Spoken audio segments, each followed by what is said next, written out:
Shabbat Shalom, Aben. Have you put the link in yet? I tried, it didn't work.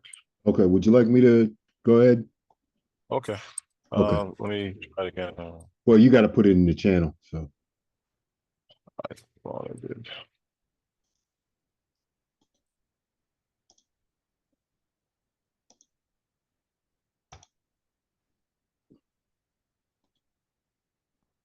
Stop letting me copy the link.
Can someone send me the link in Telegram? It's not letting me copy it. done.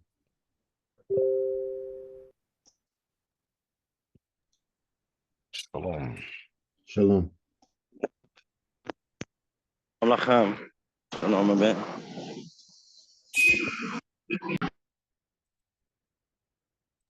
Shabbat Shalom.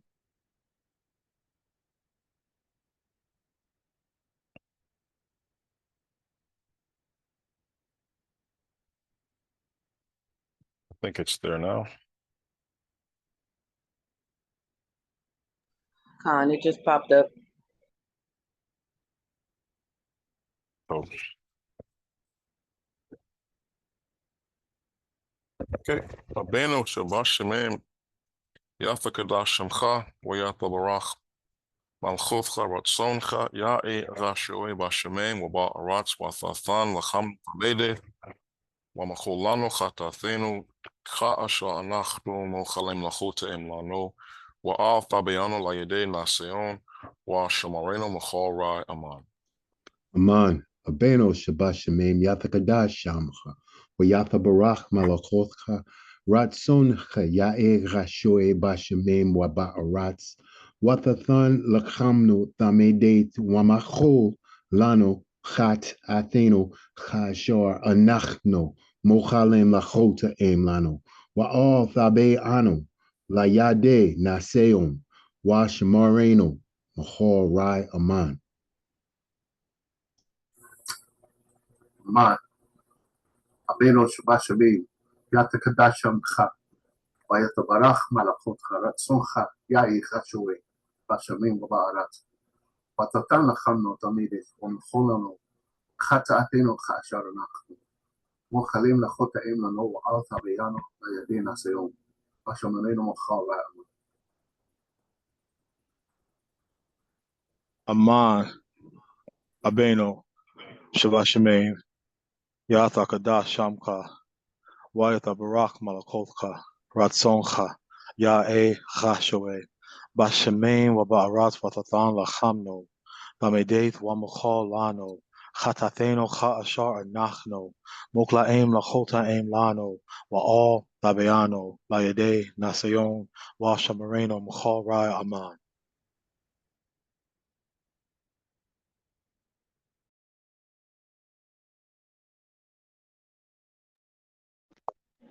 Shalom. Aben Amen. Yata Kadash Shamcha. Vayata Barach Malachotcha. Ratzoncha Ya'i Rashoe. Bashamem Waba'aratz. Watatan Lacham Notamedet.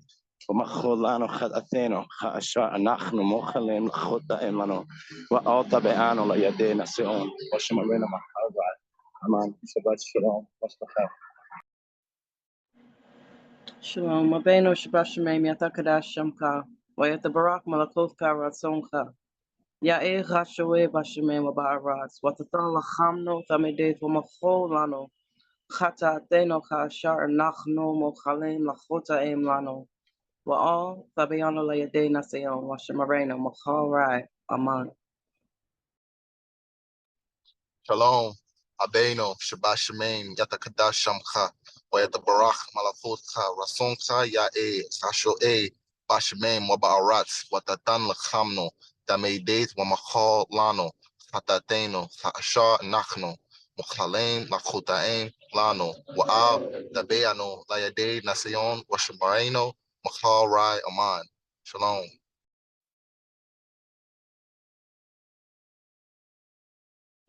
Abeno Sheba Shamim Yathakadash Shamka, Wayathabarak Malkothka Ratzonka Yae, Rashue Bashamim Ba'aratz, Watatan Lachamno Tamedit, Wamachol Lano, Khatat Enok Hashar Anachno, Mochalim Lachotaim Lano, Waalta Beano Laede Naseon, Washamarino, Makal Ra'aman. Shabbat Shalom.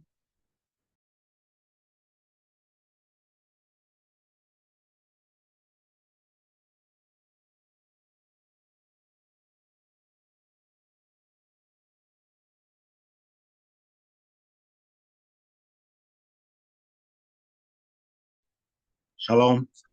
Abeno Shabbat Shemaim, Yathakadash Shamka, Wyeth Barak, Malakothka, Ratzonka, Ya'e Gashwe, Bashemaim, Wabaratz, Wathathan Lachamno, Thamadath, Wamachal, Lano, Karatheno, Ha'ashar, Anachno, Mochalim, Lakotanem, Lano, Wa'al Dabiano, Layade Naseon, Washamareno, Machal Rai Aman.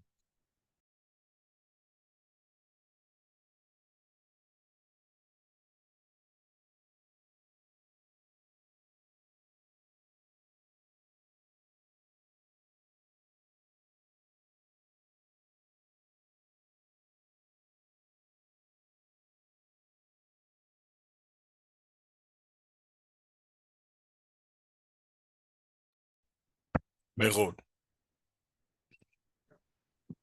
Shalom. Shabbat Shemem, Yathakara Shemcha, Wayathabarak, Malakothcha, Ratzoncha, Ya'e, Rashawe, Bashemem, Wabarat, Watatan Lachano, Tamidek, Wamachol Lano, Watateno, Pakashar, Anachno, Mochalem, Lachota Aim, Lano, Wa'al, Tabayano, Layade, Nasayon, Washamareno, Makal, Ra, Aman.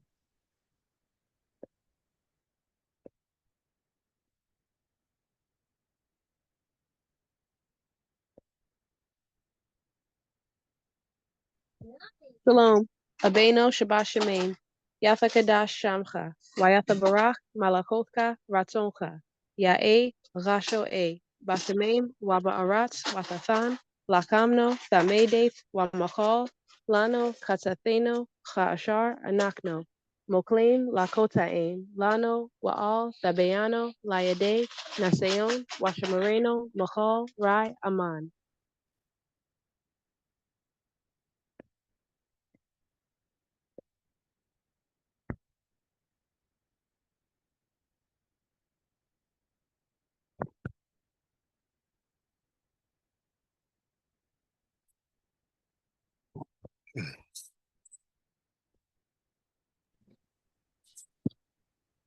Abeno, Shabbat Shemaim, Yatakara Shemcha, Wayata Barak, Malachotka, Ratzonka Yae, Lashawe Bashemaim, Waba Arats, Watatan, Hamno, Damedith, Wamacholano, Fat Adeno, Fasha Anachno, Mochalim Lakuta Ain Lano, Wa'al Tabayano, Layade, Nase on Washamareno, Machal, Ra, Aman.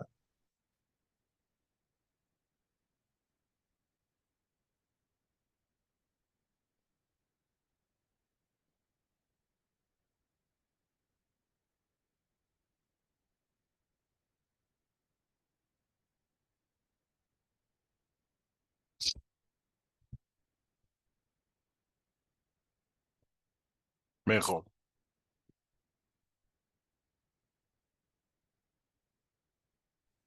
Abeno Shabashimin Yatakadash Shamcha, Wayatabarach Malachotha, Ratson Haya E Hashavi, Bashamin Waba Aras Wasatan, Hamnu Tamidi, Moholano Hasaseno Haashar, Anachnu Mukhlim, Lachotha Im Lano, Wa Alfabiano, Bayadi Nasion, Washamarino Mahal, Rai, Aman.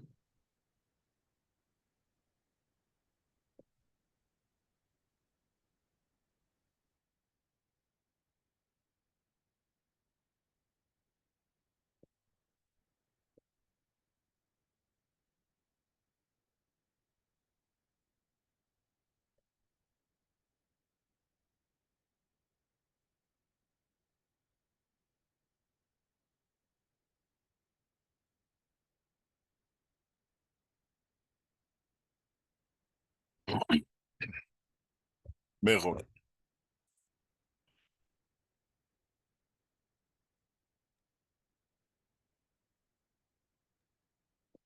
Beno Shalom. Shabashimim Yatakada Shamka Wayatabara Malkotka Ratsonka Yae Rashi Bashamim Wabarats Watatan Lakamno Tamedit Wamakolano Katat Eno Kasharanakno Mokhalem Lakotem Lano Al Tabayano Layade Naseo Washmareno Makal Ra Man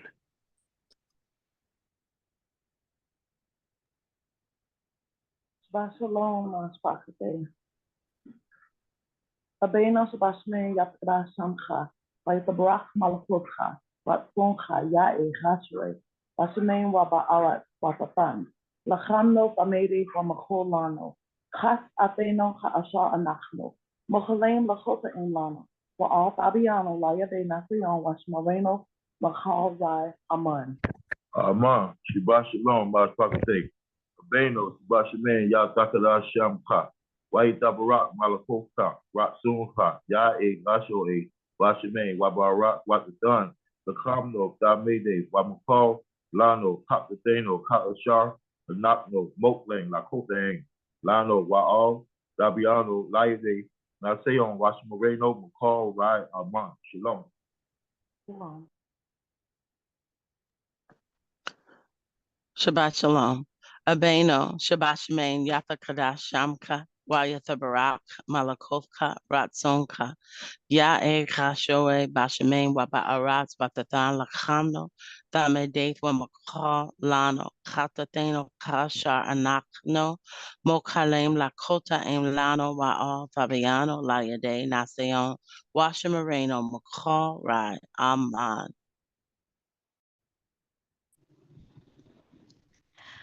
Abeno Shabashimim Yasakadash Shamka, Wayatabarach Malakoska Ratsonska, Yae Hashure Bashamem Waba Arats, Watasan Lakhamno Samidit Wamakolano, Kat Atheno Haashar, Anachno Mokhalem Lakota Emlano, Wa Alta Beano Layadena Sayol, Washa Mareno Makharai Aman. Shabbat Shalom Ashpakazi. Shabbat Shalom, Ma'aspakate. Abeno, Shabbat Shemen, Yatakadash Shamka, Wayata Barak, Malakutka, Razonka, Yae, Gashawe, Bashamen, Wabarats, Watathan, Lakamno, Temedate, Wamakol, Lano, Katatheno, Kashar, Anakno, Mokalane, Lakota Aim, Lano, Wa All Fabiano, Ayede, Naseo, Washmareno, Makol, Rai, Aman. Shalom.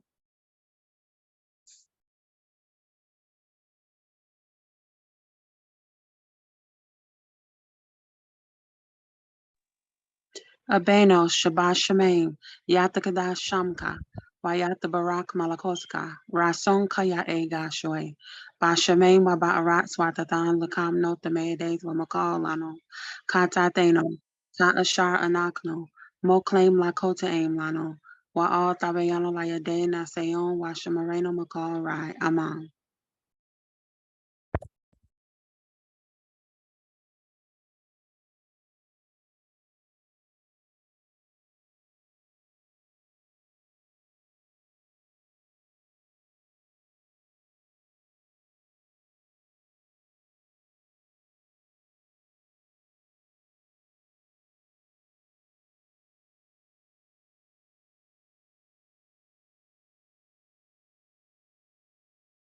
Mejor.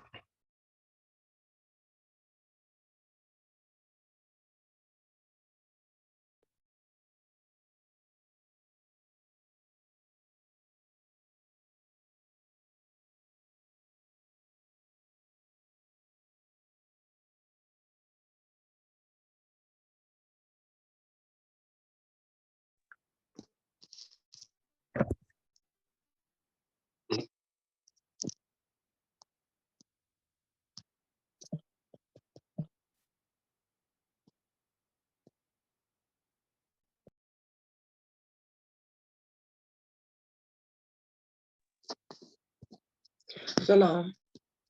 Abeno Shabbat Shemaim Yat Kadash Shamka Wayat Barak Malakutka Ratzonka Ya E Kashawe Bashemaim Waba'arat Watatan Lachamno the Mayday Wamakol Lano Kadadeno Kaashar Anakno Mokalem Lakota Aim Lano Wa'al Tabiano Layade Naseo Washamareno Makal Rai Am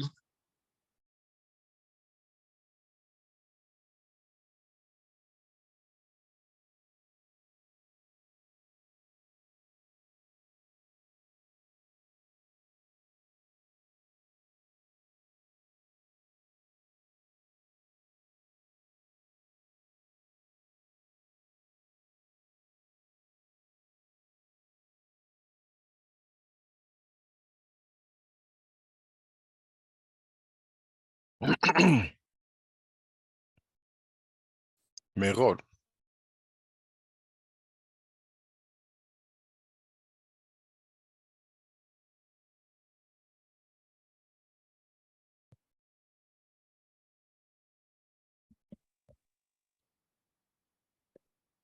Masalat my babe. Can you hear me? Yep. Okay, shalom.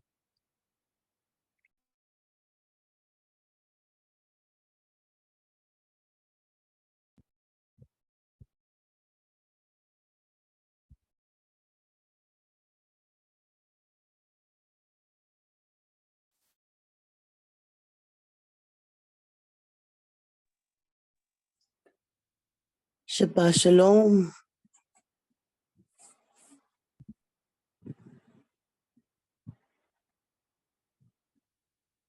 Mejor.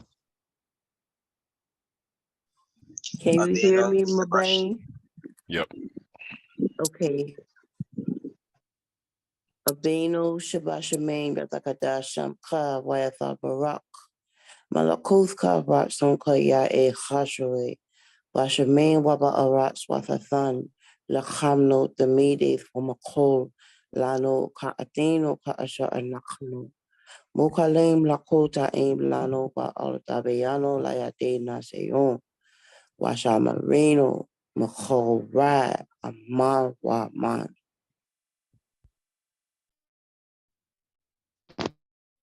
Anybody hear me? Yep. Amon. Shalom. Abeno. Shabbat Shemaim. Yatakadas. Shamka. Wayata Parak. Malakoka. Razonka. Yae. Gashaway. Bashim. Wabaras. Watatan. The Kando. The Mayday. Wako Lano. Katatino. Katashar. Lano. Wako Ain. Wakota Ain. Lano. Watabiano. Layade. Nasun. Washumaino. Mako. Abad. Abeno Shabashman Takadash Shamcha Yatabarach Malachotha Ratzoncha Ya'i Chashwe Ashmin Babarats Watatan Lachamno Tamedit Machol Lano Chata'atino Ha'ashar Anachno Mochalim Lachoteim Mano Wa'al Tabieno Layade Nasir Washamarino Machal Rayaman. Man.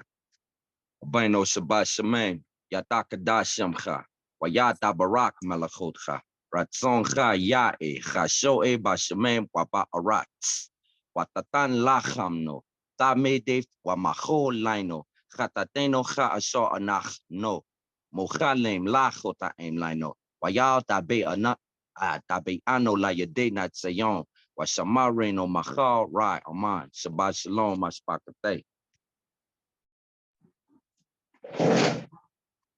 Shalom.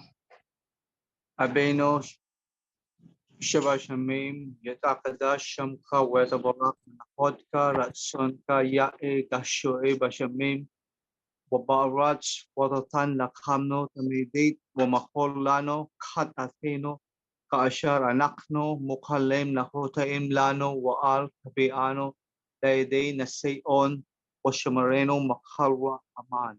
Shabbat Shalom.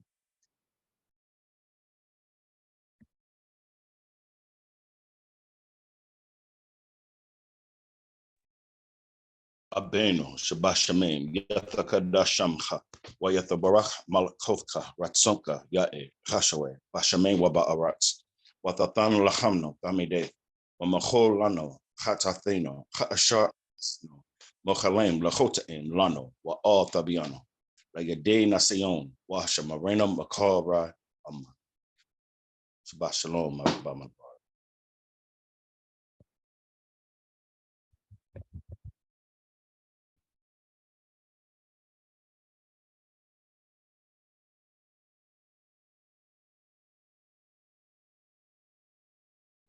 Mejor.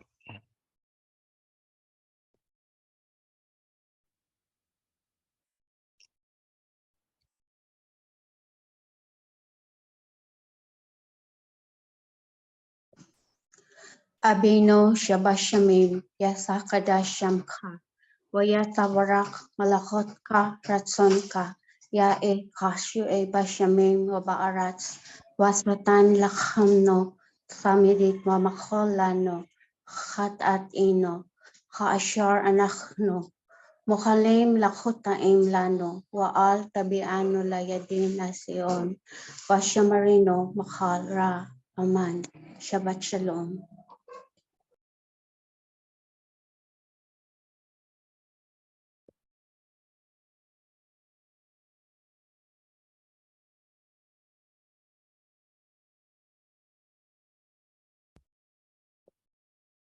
Mejor. Shalom. Abeno Shabashamim. Wathakadash Shamcha. Wayatha Barak Malachotcha. Ratzoncha. Yae. Chashoe. Bashamim. Waba Arat. Wathathan. Hamno Thamedeth. Wamachol Lano. Chatatheano. Ashar Nachno. Mokhalim Lachotaim Lano. Waal Tabeano. Layade Nasion. Washamareno Machal Rai Aman.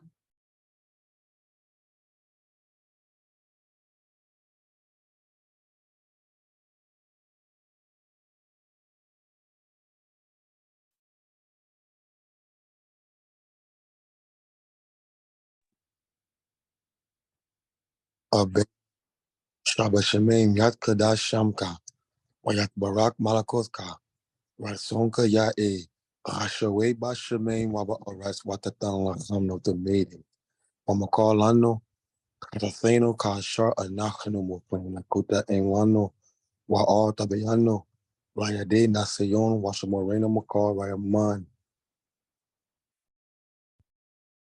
Man, mejor.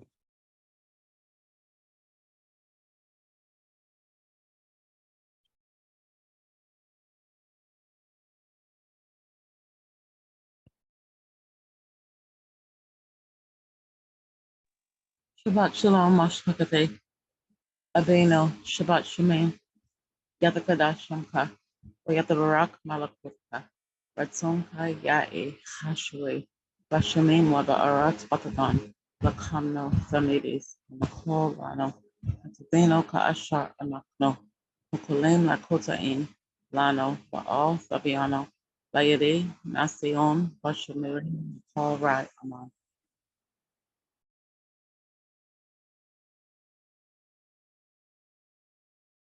Aman, mejor.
מאוד.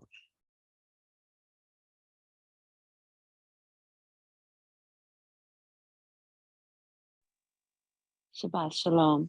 Aveno, Shabbat Shalom, Yatakadah Shamcha, Wayatabarach Malachotka, Ratzoncha Yae Rashoe Bashamim Wabaarat, Watatan Lachamno Tamede, Wamacholano Chatateno Chaashar Anachno, Mochalem Lachota Lano, Waal Tabeano La Yade Naseon, Washamarino Machal Ra'aman.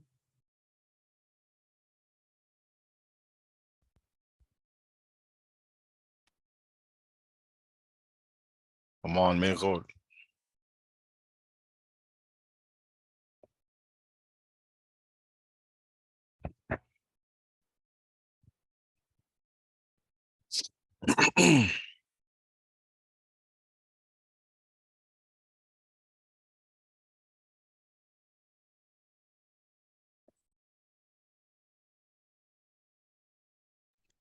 Shabbat Shalom Mashbechate.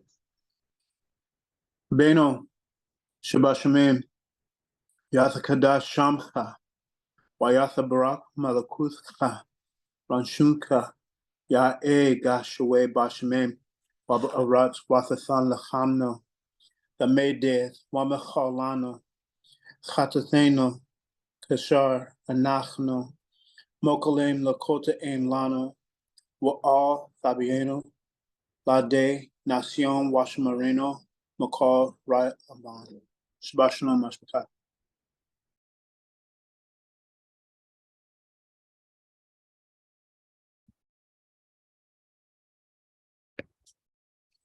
מאוד.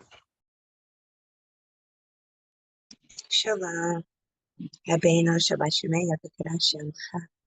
Wayata Barak Malachotcha Ratzoncha. Yair Rashaway Bashemay Mabaharatz. Watatan Lachamno Damedit Wamachalano. Chat Ateno Chaishar Anachno. Mochal Lano Wa'al Dabeano. Vayadena Sil. Washamarino. Vachara Aman.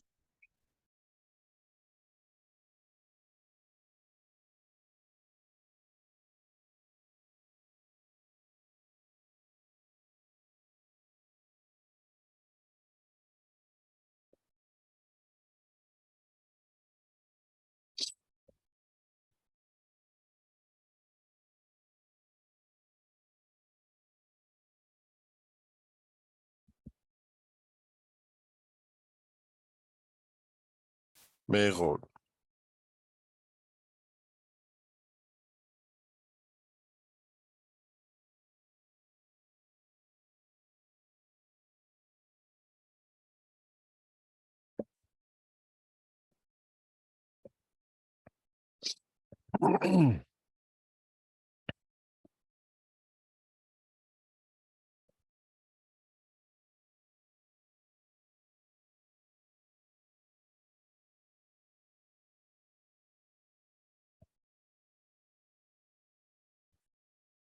טוב, היום הזה, יום השביעי, שבת ליהו, החדש השני של השם, יום לחדש, בשנה שבה את אלפים אתם, 50 השנים לראשי פרעה, ב40 שנה ותשע ליובל, שבוע החמש של הגמר, אתם שמעתם משפחתי.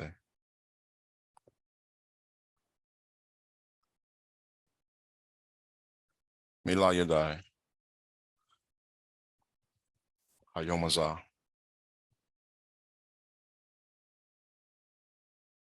היום סופ בחדש. סופ בחדש. מה אמרתי לכם?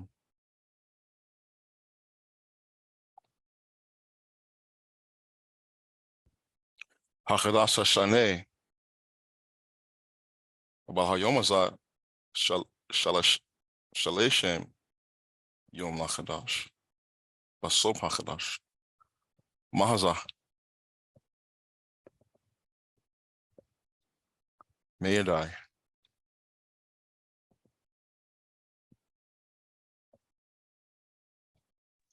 Wait, could you say that again? I was away from the desk. Hachadash Hazah, Chadash Hashaneh. Shalashem Yom Lachadash. Za Basop Chadash. Maza. Maza Soap. Tov. Basop HaChadash. Wait, say it again. What is it? Basop. No. Basop. No, because Yaoram said soap is what now? Hold Payam Yaoram. The end. The end? Oh, the end of the month. The end. Tov. End of the month. Okay. Tov Hayomazah Basop Chadash Hashaneh. Today is the end of the second month. And what day of the month is it?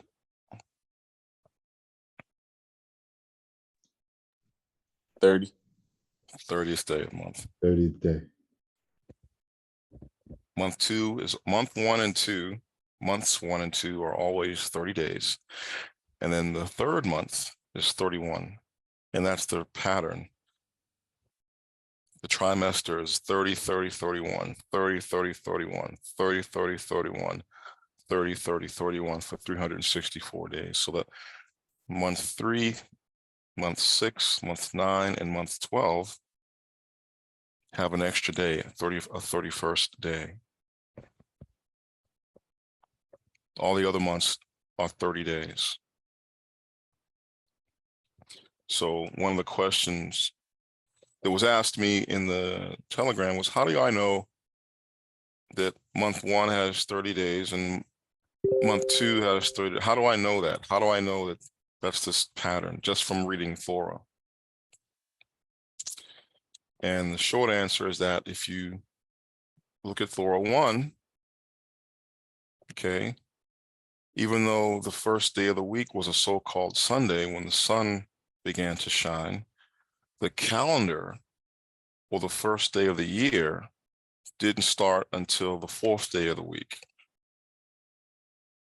That's when the moon joined the sun and the stars joined the sun. And that's when now those luminaries became signs for seasons and years. So that's the start of the year, not the first day of the week, but the 4th day of the week.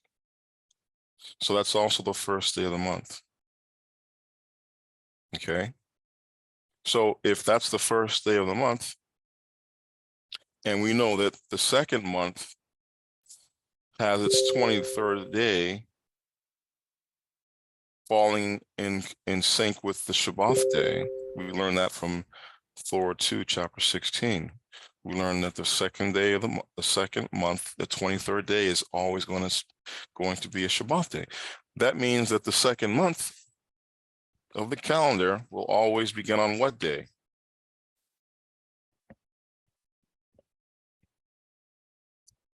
If you have it in front of you, the calendar, it'll tell you that the second month will always begin on Yom HaShashay, 6th day of the week.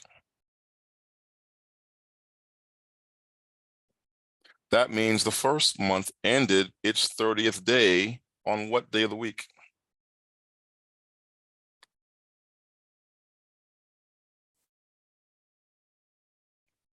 If month 2 begins on a Friday, then month 1 ended on what day? Thursday. Yom Chamesh. Thursday, Yom Chameshe. Now, if month 1 began on a Wednesday and it's ending on a Thursday, how many days? It's only possible for that day, for that month to have how many days?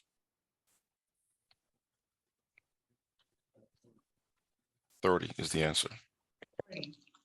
If the month begins on a Wednesday and it ends on a Thursday, it's only possible for that month to have 30 days. It's impossible to have 29. It's impossible to have 31.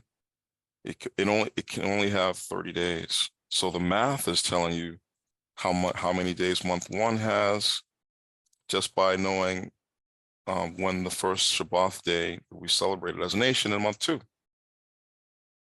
So how do I know month 2? How do I know how many days month 2 have? Well, if month 2 began on a Friday, right? And we know we arrived at the wilderness of Sinai on the first day of the 3rd month. That's what we learned from Exodus chapter 19. They arrived at the wilderness of Sinai on the first day of the 3rd month. And then on the 3rd day of the month, they were told to prepare for the coming down of Yahweh. That was the 3rd day of the week. So what day did the 3rd month begin on? Yom Akhad. Yom Akhad. So if the 3rd month is beginning on a Sunday, that means the 2nd month is ending on a what day? Shabath. Shabath. Shabath. But we just said that month 2 starts on a Friday, and now we've determined that it has to end on a Shabath. That means month 2 can only have 30 days. So even though the Thorah is not explicitly telling you how the calendar works, it is giving you the information to deduce the structure. Just by those 3 chapters, Thorah 1, Genesis 1, and then Exodus 16 and Exodus 19, you already can figure out and prove that months 1 and 2 have 30 days. And therefore month 3 has to have 31 days, because you can't have 3 consecutive months that are 30 days long, or 2 months that are 30 days and one that's only 29. But I could keep going. I can prove that month 3 has 31 days based on what the scriptures say about the following months and the days that they begin.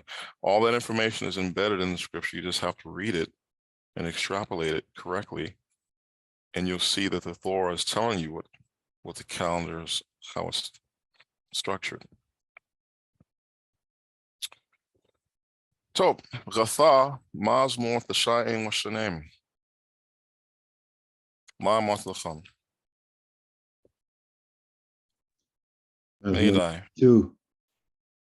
So,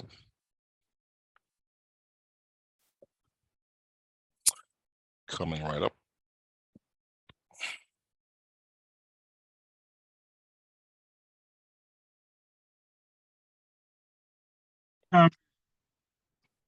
Mr. Bano. Shalom. Mazmor Shel Yom HaShabbat. Tob lahadoth layao. Wala zamar la shamcha galeun. Lahaged babacharcha sadcha wa amunacha baleluth. Gale gashur wa gale nabal gale hageon. Bachanur. Che shemach thene yao. Bapalcha b'maishe yadecha aranan. Magadalo maisheka yao ma'ad ramacho makshabatecha. Ish Bayer la yadai wachasel la yabain atza'at. Ba parak rashayim chamu rashab wayitzet sochal paleon lahashmadam radegad. Wa'atha marom lagalam ya'o. Chehane ebecha ya'o. Chehane ebecha ya'abadu yatha parado chal paleon. Watharam charaem karane balate bashaman rinin. Wathabat rene bashore bakamem rale maraim tashamayna azini. Today chathamar yaparacha araz balabanon yashaga. Shatolem babet ya'o. Bachatzrot alaeno yaprecho. Rod yanobom basheba dashanem warainanem ya'el. Lahared che yashar ya'o tzore. Wala. Abo. Aman. Shabbat Shalom. Aman. Aman. Aman. A Mazmor for the Shabbat day. It is good to give thanks to Yahweh and to sing praises to your name, Leon, to declare your mercy in the morning and your faithfulness at night, on an instrument of 10 strings, on the psaltery, and on the harp with a solemn sound. For you, Yahweh, have made me glad through your work. I will triumph in the works of your hands. Yahweh, how great are your works. Your thoughts are very deep. A senseless man does not know, nor does a fool understand this. When the wicked spring up like grass, when all the workers of iniquity do flourish, it is that they may be destroyed forever. But you, Yahweh, are exalted forevermore. For behold your enemies, Yahweh. For behold your enemies shall perish. All the workers of iniquity shall be scattered. But my horn you have exalted like the horn of a rhino. I have been anointed with fresh oil. My eye also shall see my desire on my enemies. My ears hear my desire on the wicked who rise up against me. The righteous shall flourish like a palm tree. He shall grow like a cedar in Lebanon. Those who are planted in the house of Yahweh shall flourish in the courts of Alaano. They shall continually bear fruit in old age. They shall be fresh and flourishing, to declare that Yahweh is upright. He is my rock, and there is no unrighteousness in him. Amen. Amen. Amen. So someone was Amen. asking, Amen. will we live long in the wilderness? And it says right here, those that are planted, Shatolem, Babeth Yahweh, those who are planted in the house of Yahweh, by Chatzaroth, in the courts of Allah Enu, our higher power, Yaparecho. They will flourish. Chol, Yanabon, and still produce Basheba in old age. So they will live long and be flourishing and still be producing children in old age. For those who are planted, it says here, Babeth Yahweh. So that's talking about when we build the tabernacle. Aman. Who would like to read today? Shalom, my bang. Barak Yahweh. Barak Yahweh. Shalom, Yahweh story.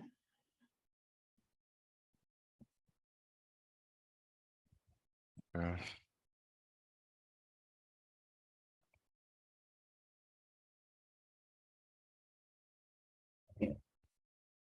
Shalash.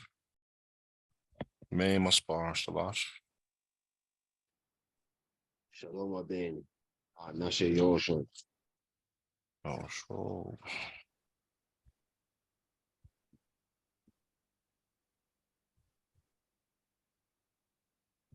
Arabai. Shalom, my bang, Adam, yo.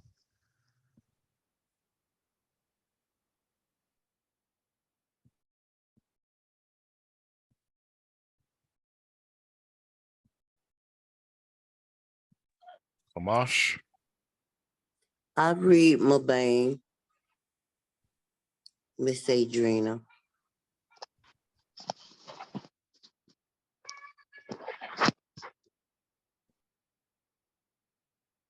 Josh.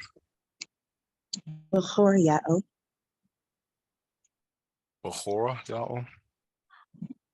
Han.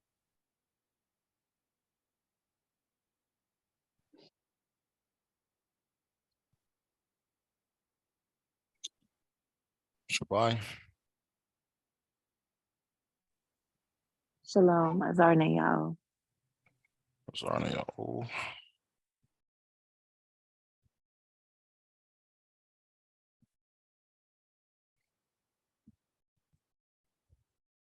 Okay, 10 words.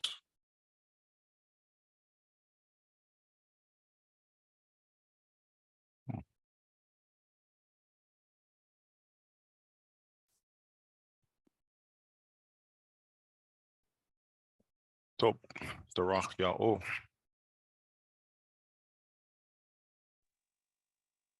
Shabbat Shalom, Mashpakate. Wa Yadabar Allah aim. Athkal Hadabarim Ha'Allah La Amar. Anakhe, Ya O Allah Echa, Ashar Hotathecha, Ma'aratz Matreim, Ma'beth Chabadem. La Ya E Laka Allah aim, Acharim Chal Pene. La Thaisha Laka, Pasal Bakal Thamona, Ashar Bashameim Amakal. wa ashar ba'aratz mathakas, wa ashar ba'meim mathakas la'aratz. La thashat akolaham, wa la thaibadam khe anakhe ya'o ala echa al khan, baka gronabat gra benaim. Gra shal Hashem wa gra rabayim la shana'eh. Wa chasha chasa la alapim la abe wa la shamare matzote. La thasha ath sham ya'o ala echa la shawa khe la yanaka. Ya'o ath ashar yasha ath shamo la shawa. Zukur ath yom ha-Shabath la-kadashu. Shashat yamein taibat wa chasheta kal ma'akathka wa yom ha-Shabe'e Shabath liya'o ala'eka la-thaisha kal malaka athah wa bancha wa bathka gabatcha wa amathka wa ba'amathka wa garka ashar bashai reka chay shashat yamein chasha ya'o ath ha-Shemein wa ath ha'aratz ath hayam wa ath kal ashar bam wa yanach Bayom Hashabe'e Ra Khan Barak Ya'o Ath Yom HaShabbat Wa Ya Kadashko Chabad Ath Abecha Wa Ath Amcha Laman Ya Erchon Ya Mecha Ra Ha'adam Ashar Ya'o Ala'eka Nathan Laka La Tharat Sach La Thana Up La Thaganab La Thina Baraka Ra Shakar La Thachama Beth Raka La Thachama Shat Raka Wa Chabado Wa Amatho Wa Shoro Wa Chamaro Wakal Ashar Laraicha. Aman. Aman. Ya'od Soreh. Shalom. Wayadbar ala aim Akhad hadabarim ha'Allah la amar anachay ya'o alaicha. Ashar hotzatecha ma'aratz matzreim mabet chabadim. La ya'e lacha alaim acharim gal panim. Lataisha lacha pasal. Wachal thamona ashar bashemem amagal. Wa ashar ba'aratz mafachat ashar wa ashar b'meim mafachat la aratz. La tashatach o laham wala thaibadam. Khe anakhe ya'o alaicha al kham pachargon abaf galbanim Ghash al Hashem wa Gharbaim la Shanaim wa Ghasha Khasa la Alapen la Abe wa la Shamari Matzote la Tasha Ath Sham Ya'o alaicha la Shoa Khela Yanaka Ya'o Ath Ashar Yisha Ath Shamo la Shoa Zochor Ath Yom HaShabbat la Kadasho Shishat Yamim Taiba wa Rashith Chal Malachafka wa Yom HaShabbat Shabbat wa Ya'o alaicha la Taisha Chal Malacha Atha wa Banka wa Bafka Gabarka wa Amafka wa Bamafka wa Garka Ashar Bashareka Hey Shishat Yamim Rasha Ya'o Ath Hashemin wa Ath Ha'arat Ath Hayam wa Ath Chal Ashar Bam Yanach Bayom HaShabbat Ral Khan Barak Ya'o Ath Yom HaShabbat wa Yakadash Ho Chabad Ath Abeka wa Ath Amka Lamanya Arakon Yameka Gaha Adama Ashar Ya'o Alaika Nathan Lacha La Tharatzak La Thanaab La Thaganab La Thina Baraka Ghad Shakar La Fachamad Beit Reka La Fachamad Ashat Reka wa Chabado wa Amatho wa Shura wa Chamaro wa Chal Ashar Lareka. Aman. Aman. Ya'osho Hanashe. Shalom.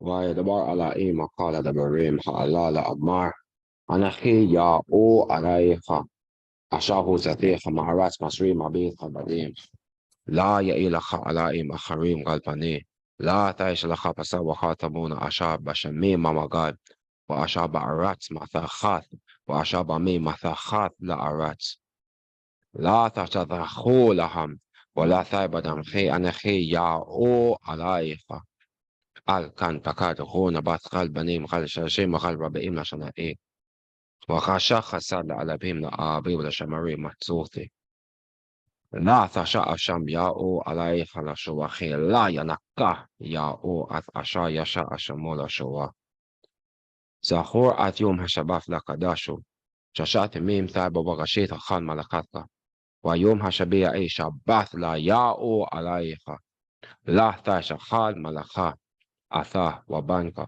Wabathka, Rabadka, Wamathka, Wabamathka, Wagaka, Ashaba Sharika. He Shashatamim Rasha Ya O Athashamim Atha Arat, Athayama Athal Ashab Bam. وينخ بيوم هشبيعي قال كان برخ ياو أث يوم هشبات ويا قداش هو خباد أثبيك وأث أمك لمن يرخون يميخ قال أدم أشا يا أو على إخنثان لخ لا ترتسخ لا ثناءب لا ثغناب لا ثين بريخة غد شكار لا تخمد بيث ريخة لا تخمد أشاث ريخة وغبالو وأماثو وشورو وخمارو وخال أشار لريخة. Aman. Adam Ya'u. Wayudabar ala aim athkal harabarim ha Allah la amar anagi ya'u ala ega. Ashar hufateka ma arrest masrim ma bid habadain. La ya'e la ka ala aim hakrim ane la taisha la kapasol wa call the mona. Ashar ba shamin mamagal wa ashar ba arrest matakath. Wa ashar ba main matakat la arrest. La tashata holaham wa la tabidam ke anaki ya'u ala ega. Al Khan Pakat Hon Habat Rabanim How Shalashin Wahal Rabaim La Shana E Wa Husha Kasa La Alapain La Abi Wa La Shamari Masote La Tasha At Sham Ya'u Ala Eka La Shua Ke La Yanaka Yanaka Ya'u At Ashar Yasha At Shamu La Shua Zakor At Yom Hashabat La Kadashu Shashat Yamin Taibat Wa Hashit Al Malatka Wayom Hashabiya Shabbat La Ya'u Ala Eka La Taisha Ka Malaka Ata Wabanka Wabatka Wahabatka Waamatka Wabamatka Waharka Ashar Basharika Ke Shashat Yamin Hasha Ya'u At Hashamim Wa At Ha'aratz At Hayam Wa At Ka Ashar Bamwa Yanak Bayom Hashabiya How Kan Barak Ya'u At Hum At Yom Hashabat wa Yakadashu Kaba at Abeka wa at Amka Lamain ya Arakon Jamaica Rao wa Adama Ashar ya O ala Eka Natan Laka La Tarasak La Tanaap La Tagana La Taina Baraga God Shakar La Takamat Be Raika La Takama Ashat Raika wa Rabado wa Amato wa Sharuro wa Kamaru wa Kal Ashar La Raika Aman. Aman. Adrena. Asherat Hadabarim.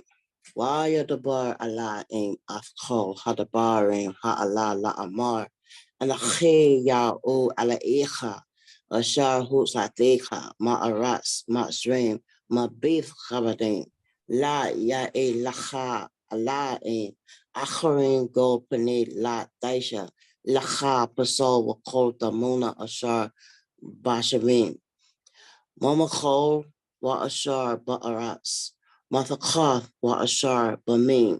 Mathakath la aras. La tashatahu laham. Wa la taibadum che anache ya'u ala echa. Al kam pakad gun abath kol banim kol shalashem wa kol rabe a'im. La shana e. Wa khasha khasa la abe. No. La ala pain. La abe. Wala shamare masu de la tasha sham ya'u ala echa la shua he yanaka ya'u af ashar. Yasha af shamu la shua zahur af yom hashabath la khadasho shasheh yamin daibet wakasheta ho malakatha acha wa yom ha shabe a Shabath la ya'u ala echa la taisha kol na acha afa wa banka wa bafka gabatka wa amafka waba hamafka wa garka ashar bashairicha che sheshech yamin chasha ya'u af hashemin wa af ha'aratz af hayam wa af kol ashar bam wa yanach bayom Hashabea a ho kan barak ya'u af yom hashabah waya kadasho Khaba af abicha wa af amka lamain ya arakun ya mecha go ha adama ashar ya o ala echa Nathan lacha la taratsak la tanaa la taganab la taina baraika God Shachar la takamad beth raika la takamad ashaf raika wa kabado wa amado wa ashuro wa kamaro wa kol ashar la raika aman wa man. Aman. Aman. Thorah, Ya'o. Shalom. Why Yadabar Alain Akhad Hadabaring Batmar? I'm sorry. Why? I'm just starting over. Why Yadabar Alain Akhad Hadabaring Ha'ala Batmar? Anakhe Ya O Ala Echa Ashar Hutsadecha Ma'arat Matsray Mabed Rabide. La Ya Elacha Alaim Acharem Rapine. Latasha Lacha Pasal Chat Amona Bashmem. Amona Ashar Bashmem Amaha. Wa Ashar Ba'aras Matachat. وأشرب مي متخط لأرات فشتخو وهم بلا طيبة خيان خيا أو ألا إيخا أو كان فكاد رونا باتخو بدي غاش لشين وغا ربائين لشنائي وغشا خساد لألبين لأبي لشمري باتسوتي لا تشا أفشام يا أو ألا إيخا لشوا خيلا يانكا يا أو أتشا يشا أفشام لشوا زهور أت يوم هجبات لكداشي ششاب يومي تابل باخا شيك الخاو مو آخدخا ويوم عشبيا اي شباك لا ياو لا ايخا لا تايشا خاو مو أخا أدا وبانخا وباخا غباخا وأماتخا وباماتخا وغارخا أشار بشريخا خيش شاب يومي خشا ياو آت عشمي وآت أعراس آت هيام وآت خا أشار با وينق بيوم عشبيا اي غا خام برخ ياو آت يوم عشبات ويا كداشو خبادات بيخا وأطعمخا لما يرخم يميخا خاها أدما أشار يا أو على إيخا نتنلخا لا درات سخ لا دنا أبدا لا دين برخا غاد شكا لا دخما بيت رخا لا دخما إشات رخا وغباد وأمات وبشر وخمر وخا أشار لا رايخا شلون Aman. Aman. Lazarna, Ya'o. Shalom. Wayadabar Allah aim at Chal Hadabarim Hala la Amar. Anache Ya'o Allah Echa. Ashar Hotzatecha Ma'aretz Matzrein Mabeth Rabadein. La Ya'elacha Allah aim Acharim Galpane. Lataisha Lecha Pasal Wachal Thamona Ashar Bashamay Mamagal. Wa Ashar Ba'aretz Matachat Wa Ashar Bamay Matachat La Aratz. Latasha Tacho Laham Wala Thaibadam He Anache Ya'o Allah Echa.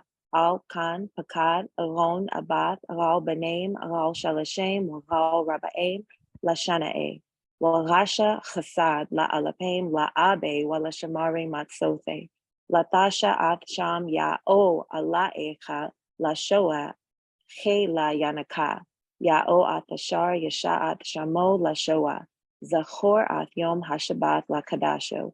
Shishat Yamein Thaibad Wagasheta Kal Malachat Ka Wayom Hashabea Shabath Laya O Alae Ka Lataisha Kal Malacha Atawabancha Wabatka Rabadcha Waamatcha Wabamatcha Wagarka Ashar Basharecha Che Shishat Yamein Rasha Ya O At Hashamein Waat Haaretz At Hayam Waat Kal Asharbam Wayanach Bayom Hashabea Ral Khan Barach Ya'o at Yom Hashabat wa Yakadash Ho.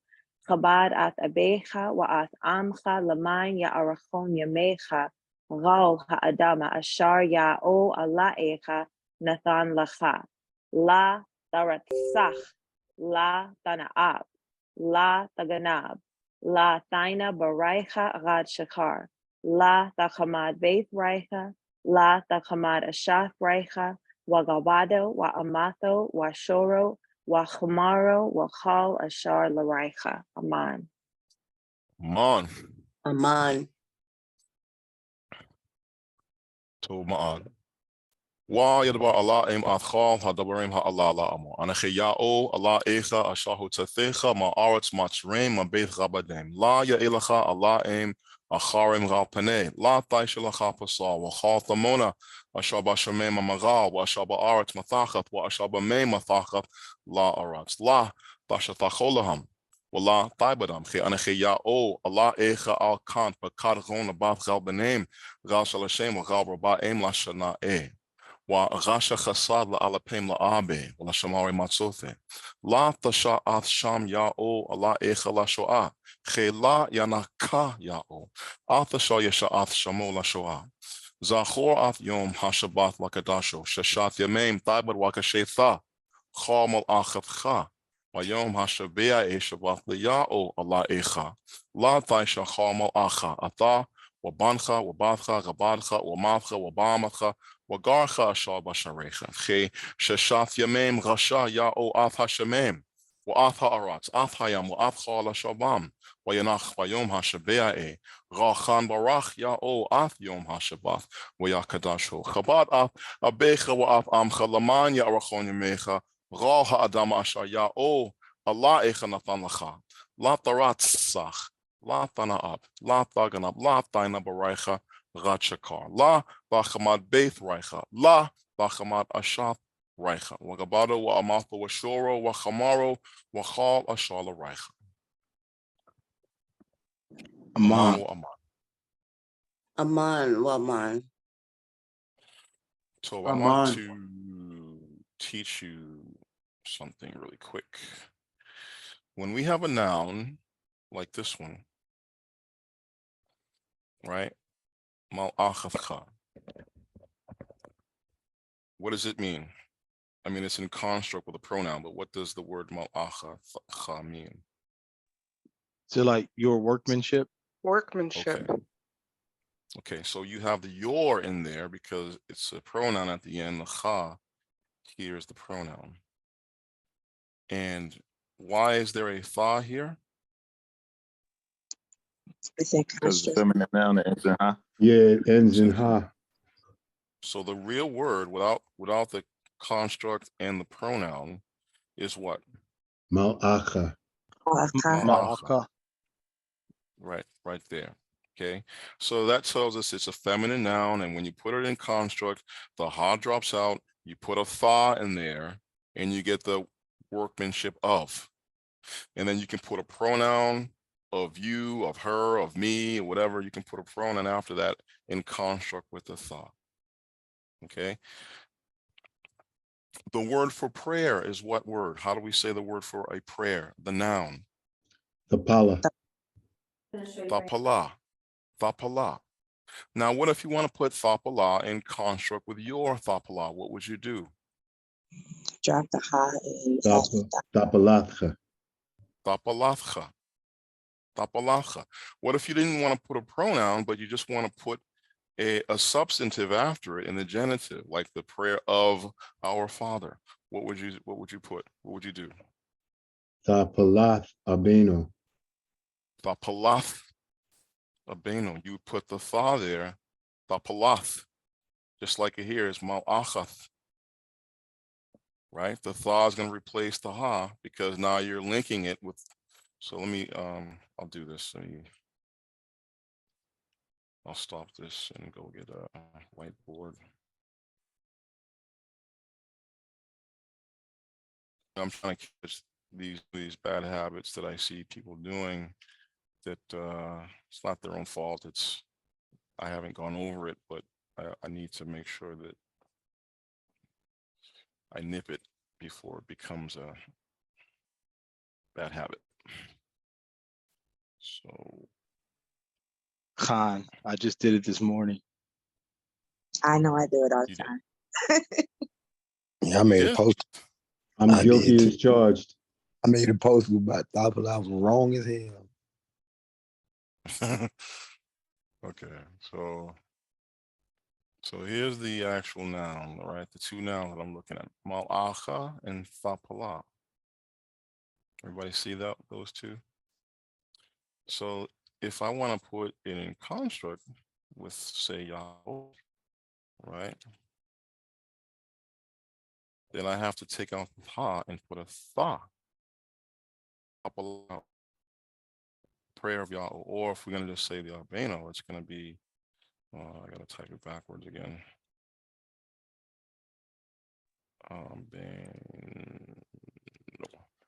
Okay, so now it's Thapalath Abeno, which is the prayer of our Father.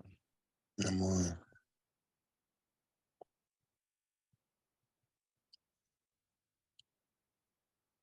Prayer and then our Father, not prayer of. It's not being linked with the conjunction of. It's just an absolute, a prayer and then our Father. And that's, you know, I'll know what you mean because I speak the language. I don't want this to become a habit because that's it's improper. It's not the way you put it. You put the thaw there to make it construct. Amen. What if I wanted to say my prayer? How would you pronounce that? Tapalate. Not thapal, not thapalthe. Not the palthe. Thapalate. And Tapalate. Amen. What I wanted to say her prayer?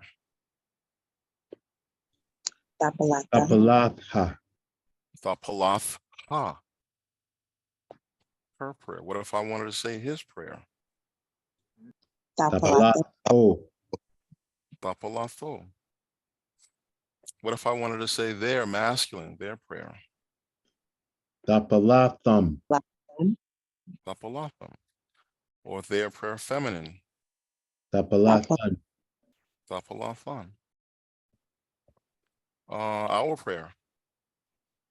Tapalatno. Tapalatno. Tapalathno. Okay.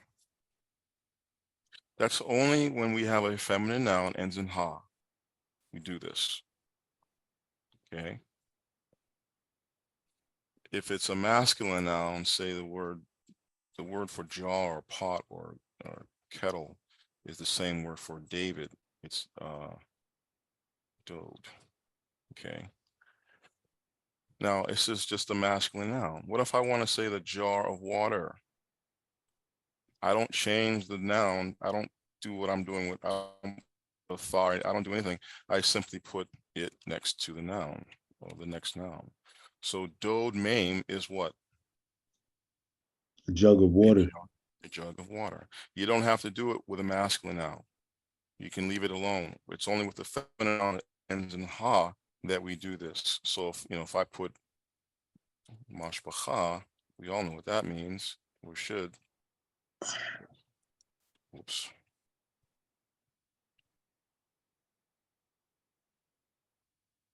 Okay, another example, feminine noun, mashbacha. And we know when we're saying my family, we take off the ha and we put the mashbachathe. His family, mashbachatho. Her family, mashbachatha. Their family, mashbachatham. Okay, that's only because like I said, this noun is feminine and ends in ha. And that's when we do it when we construct it with another noun, link it. But with masculine nouns that don't end in ha, you don't have to do that. Dode maim is a jar of water. Any questions? Shalom, my bang. What's crazy is we say Zamaras, Masha. And we never thought to say Tapalat, so that's never thought about it that way. Yeah. Yeah, it was right there, right? The grammar was right there when you said Zamarath Masha, the song of Masha, because the word Zamara is a feminine noun ending in ha. So when you put it in the construct, the ha drops out, you put a tha. Zamarath Masha. Okay. So when you do thapala, it's the same thing. Follows the same rule. Thapala. Amen. and mashpacha, and many others. All those nouns that end in ha, an open syllable like that, we take it out, the ha, and put a tha when construct. Or even if it's just, like I said, if it's just if it's in construct with another substantive, then it would still be thapalath. Wa salat alayhi wa bang. Shalom. So the singular prayer, the one abe, that would be thapalath abe. The prayer of my father. Ha. So, yeah, that's right. And the abeno is so it's thapalath abeno, Yeah. thapalath abe. Yeah, if you're just changing the word from my father to our father, then yeah, thapalath is going to stay the same. Prayer of, and then you can change this to my father, our father, your father, his father, their father. Ha. Shalom.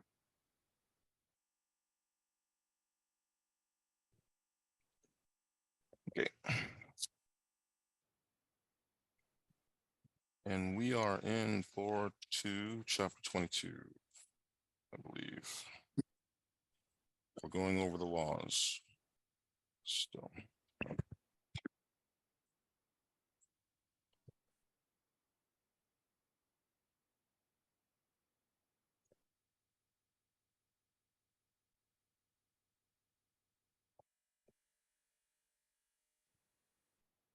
This is 30 verses. I want to do each law at a time, so the readers will, I'll let the readers do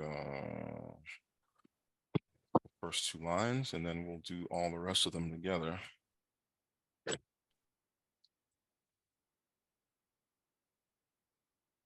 So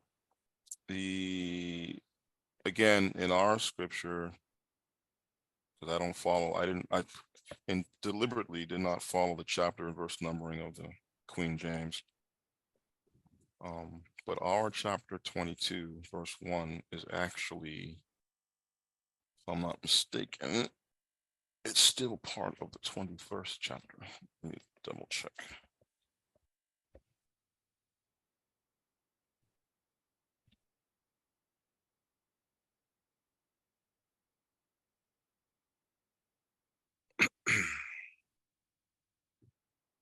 Yeah.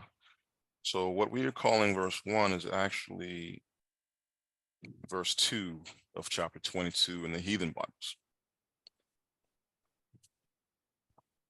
First word in our verse 1 of chapter 22 is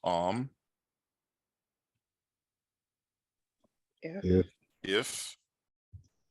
Then we have ba machtharoth. Machtharoth is the feminine noun for commotion, or you catching someone in the act.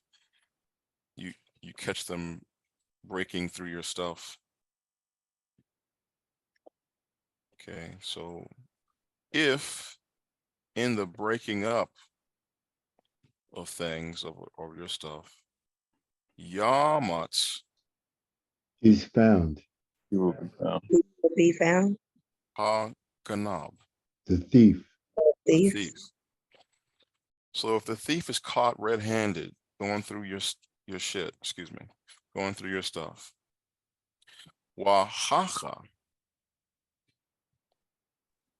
He is struck.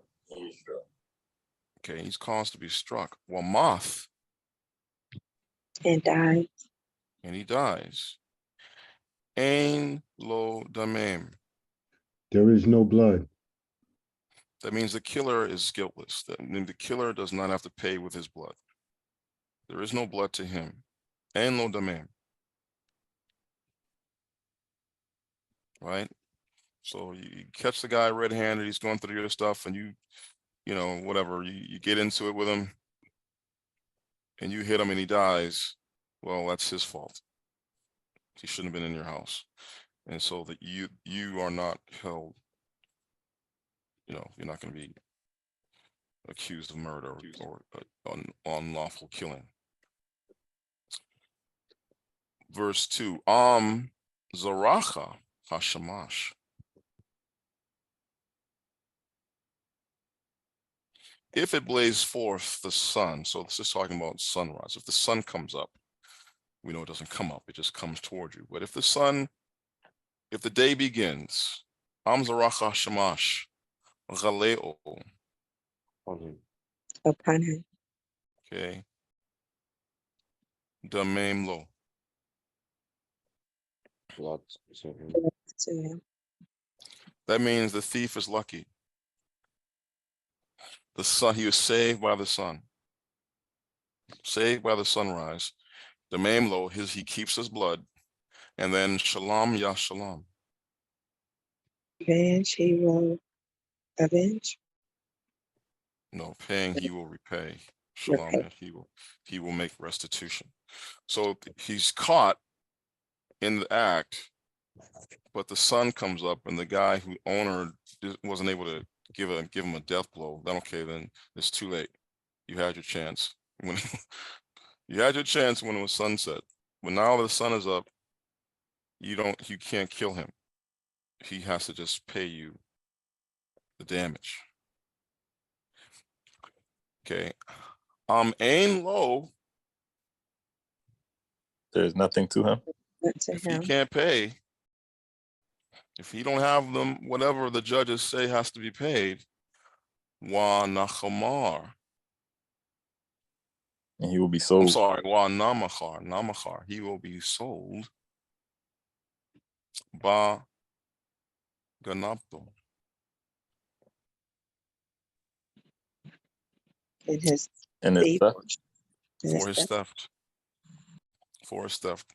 And this teaches us the principle that when the judges are assessing a case and they're coming up with a fine, if that guy can't pay it, he doesn't just get to walk away. Oh, I guess I don't have to pay it. I'm sorry, and then just walk away. No, he's forced into slavery. He's to be sold into slavery. In the 7th year, he doesn't get set free. Whatever the judges say he must serve, he must serve. That's a sentence, not a, he's not selling himself to get back on his feet. He's being punished.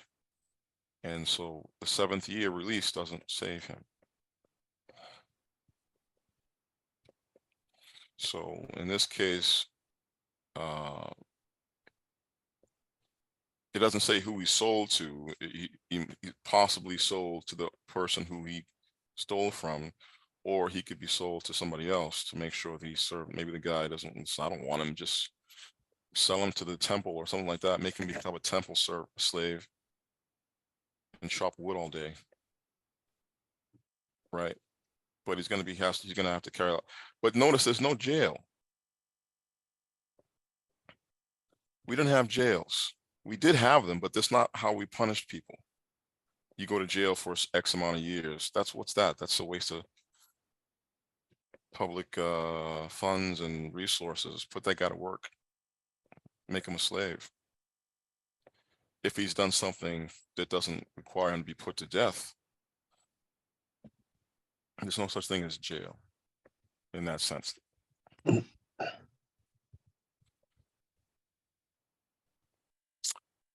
Dope.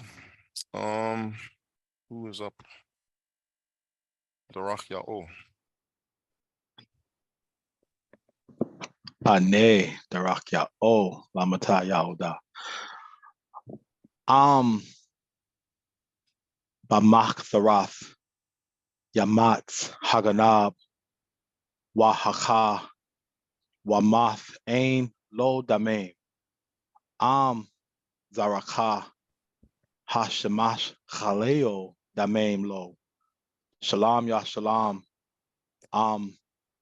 Ain Lo Wana Makhar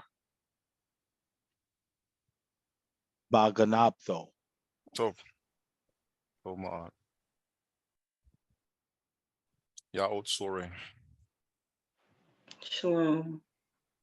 Bamak Tharath Yamatza Haganab Wa Haka Wamath Ain Lo Damim. Zaracha Hashamash. I was gonna say Shemaim. Hashamash Galeo Damim Lo Shalom Ya Shalom. Ain Lo Wanamakar Ba Ganabtho. Cool. Did I say that right? Yep. Shalom. Baganapto. Adam Ya'o. I'm sorry, no. Ya'o Shob Hanashe. Shalom. B'machzarath Yamatz Haganab wa Hacha wa Math in Lo Damim. Zaracha Hashamim Achalio Damim Lo Shalom Yashalam. In Lo wa Na Machar Ba Ganabtho. Adam Ya'o.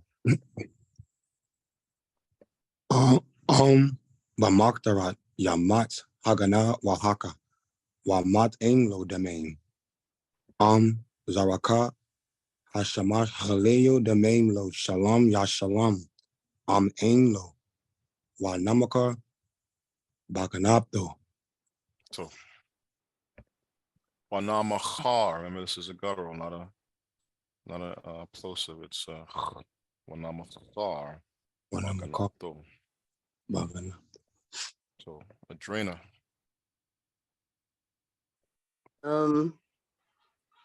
Me make it big so I can see. Okay. Bamach Thorath Yamatsa. No, Yamats. Yamats. Yamats. Yamats. Hakanab Wahakak. Wait. Wahakak. No. Wahakah.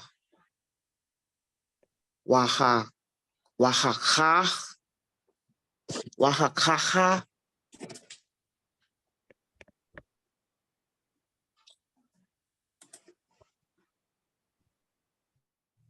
Wamath Ane Lo Damim Zirak Hashamim. I mean, yeah. No. Hashamash.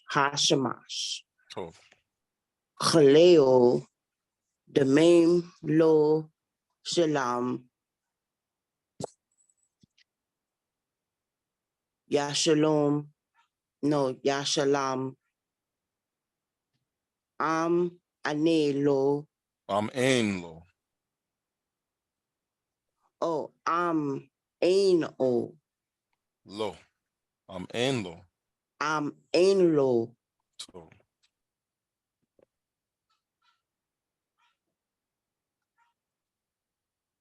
Wanamakar.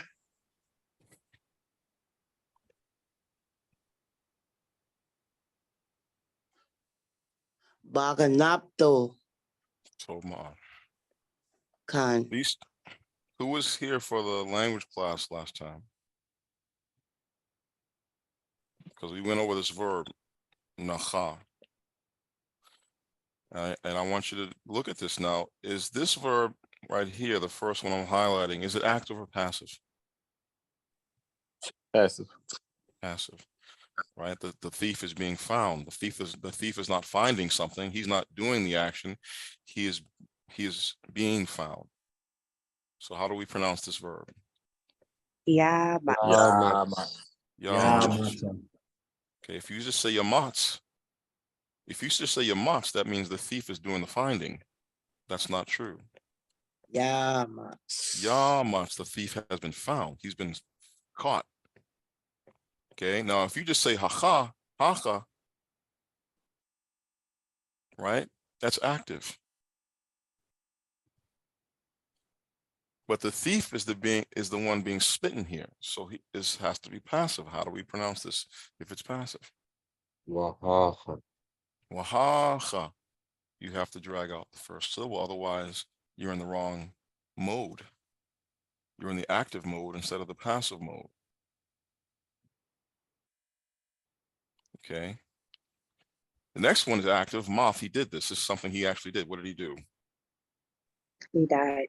He died. So you don't need to do any inflection there, but because that's already in the third person masculine singular in the basic stem. That's already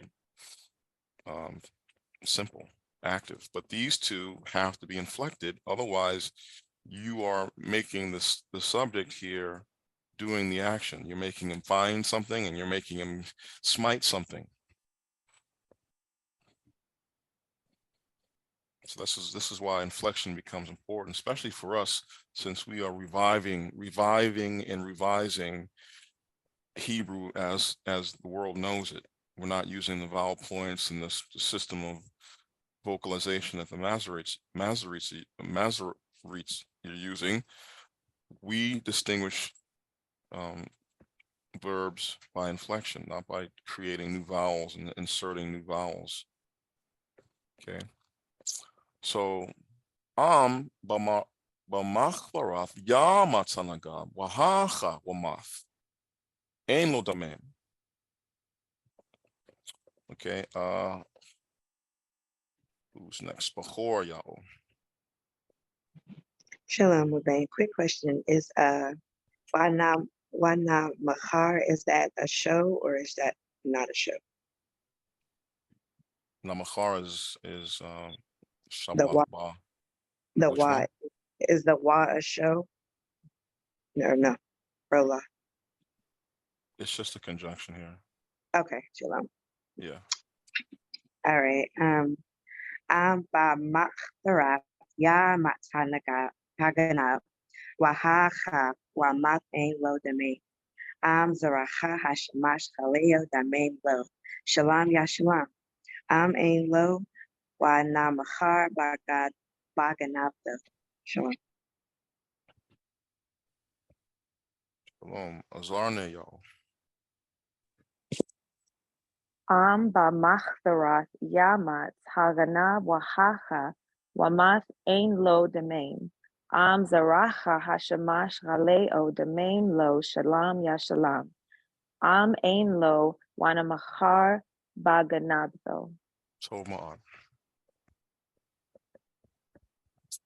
So the next law, hamatz thamatz bayado haganamba mashur gad chamor gad shah che'em shanem yashalam. So if hamatz it is found, okay, thamatz bayado, what's that? It is found in his hand. It is found in his hand. Haganaba. The theft, the thing stolen. That which was stolen, the theft.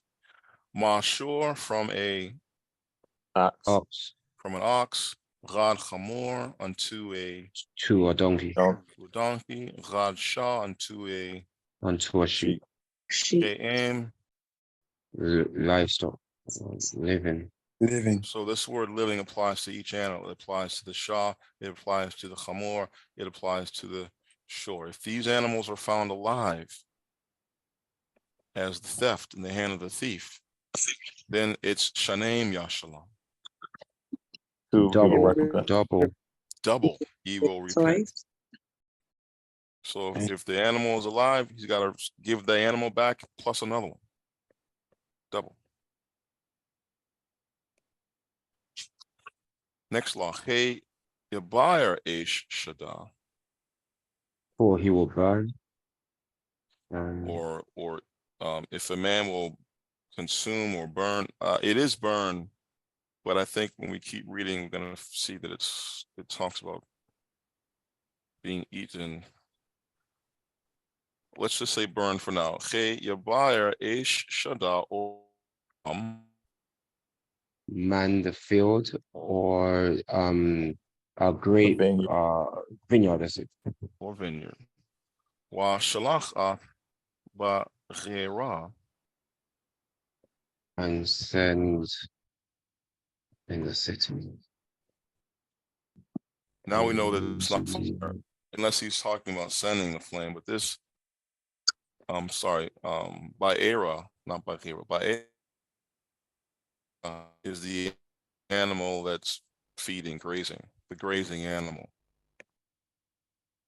So if a man will graze or consume a field or a vineyard, and he will send the grazer, okay, by era, will buy her, and it grazes, consumes Akhad.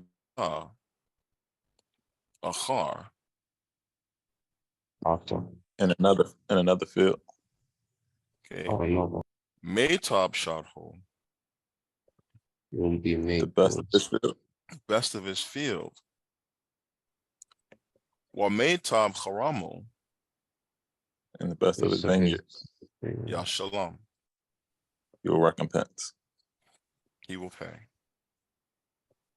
So this is like we talked about this last week. If a man has an animal and he doesn't tie it up, and it goes next door to your field and it eats everything, and is eating the best of your field, then I have to repay from the best of my field.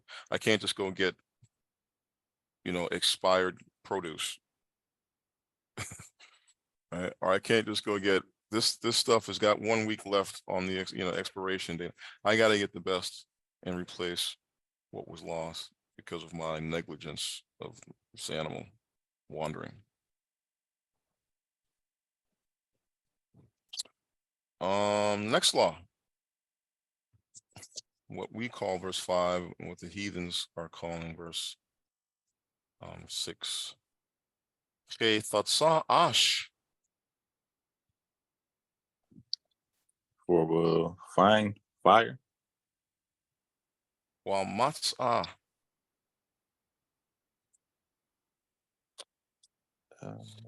And it catches hold of, or it finds Katsem. Thorns. Wana Achal. Will it be consumed? Okay. Gadesh. Stacks of grain. O or Hakama. Standing grain. O Hashada. Or the field. Or the field. Shalom ya shalom.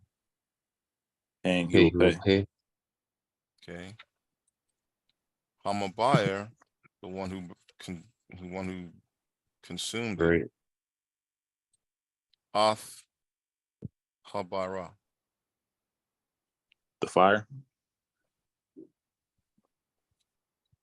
Right. The one who kindled the fire with the fire. Now this line 5 is talking about a fire or accidentally spreading to another person's field.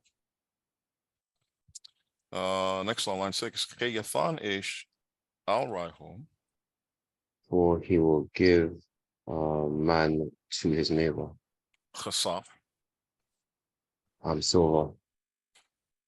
Or just money. Money, yeah. O chalem.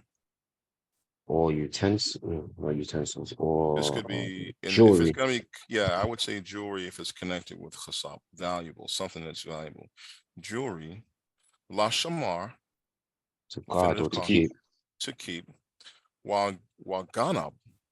And he's stolen. It is stolen. Mabeith ha'esh. From the house of man. Okay. Yamatz haganab. If he will go up, the thief. That was just left. Ya shalom shanem. He will pay double. He will recompense double. So that's good, because the man who agreed to hold the money for him is not at fault, and the thief was caught, okay, great. So I don't have to pay you back. The thief will be the one to pay you back. But line 7 tells us what if the thief is not found? La yamatz haganab. Not for he is found the thief. Okay. When not karab. Or draw near. He's drawn near. Unknown. Baal habith. Owner of the house. Al ha'ala'im. To the judges. To the judges. La shalach yado. If not, he is not sent his hand. Ba mal'achas raiho. Upon the work of his neighbor. Or the work or the goods. This is, like I said, workmanship is when you produce something. So mal'achas raiho is the workmanship or what's been produced by the goods that have been produced by the kinsman of the covenant. So what's this law saying? If the thief is not found, then the master of the house must be brought to the judges to see amla. If not, shalach, he has put his hand to the workmanship of his neighbor. The judges are going to see who's guilty because the thief hasn't been found. And so who's the number one suspect? Person who is left in charge of the owner of the house. Okay. Line 8, which is for us. It's gonna be line 9 in your English Bibles. Gal chal debar. On all the matter, all the word. All manner of pashai. Of transgression. So here you have another example of a construct. Debar pashai is manner of transgression, because this is a masculine noun. You don't have to do the tha exchange with ha and all that stuff. Debar pashai is manner of trespass. Ghal shor. On an ox. Upon an ox or about an ox. Ghal chamor. About a donkey. Ghal shah. On sheep. About a sheep. Okay. Ghal shalama. About clothing. About a garment. Ghal chal. About all. Abada. That's destroyed. Perished. Anything that's perished. Ashar. Which. Ya Amar. He was saying. Che ho za chad. Because he. It is this. Yes. Judgment. Until. Is it za chad? Ha'ala. This until. This until. Oh, this until the other okay. end. Yaba. He will come. He will bring. He will go. The bar shenehem. The matter of the two of them. Well, the word, you got two different stories here. So both stories, his version and the other guy's version, is going to be brought to the judges. Ashar. Which? Who? Which? Yarashai. Yarashai.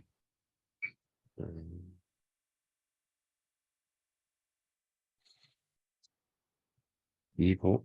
No, they will Rashai. They will condemn the judges. Yashalam shanem l'raiho. He will pay double to his kinsman. So whoever the judges say is guilty, that person is condemned to pay double to I guess you'd call it the plaintiff. Oh, no, the defendant. No, wait a minute. What is it? What's the plaintiff? The one that's being charged? No, the defendant is one being charged. So the plaintiff is the one who you pay double to. Once the judges are the ones going to determine, and they're called a la'im here because they have the power to adjudicate. Okay. Line 9, which is for us, or for the English is line 10. Cheyathan eish al raiho chamor. For that. When, right? When, or in the situation of, he will give a man to his kinsman, chamor, o shor, o shah. The donkey, ox, or sheep. Wachal bama, or any livestock, any beast. La shamar. To keep. Wa math. And it dies. O nashabar. Or it is broken. Or is wounded, somehow is hurt and injured.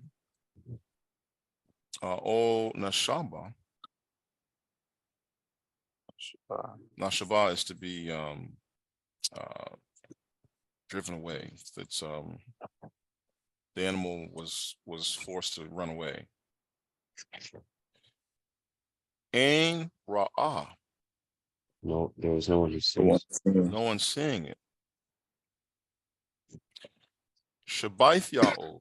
This isn't 7 of Ya'o. Don't confuse this word here with 7 of.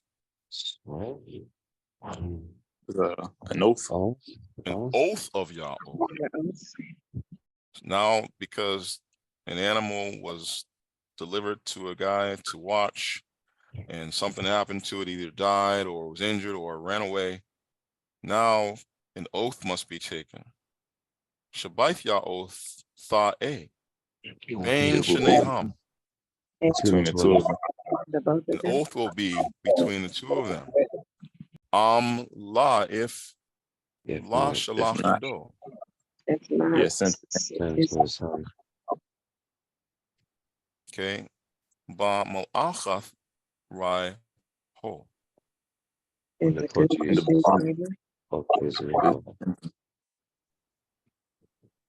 Down into the next verse 11. The goods of his neighbor. Walakach. And he will take. By Leo. His own.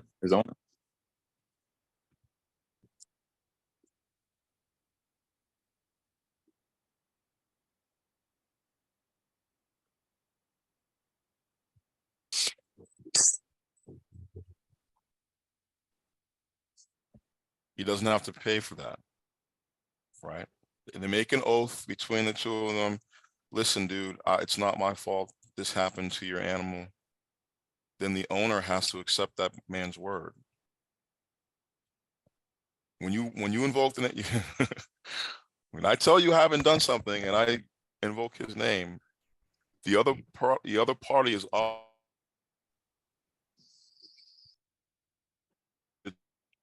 do what? Believe it.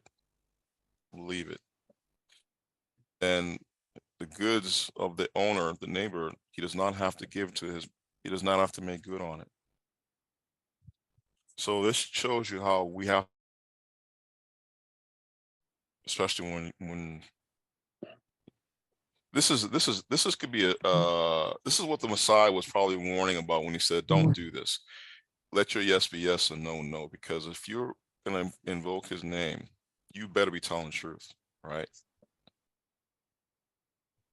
You're going to put his name in there, you better be telling the truth.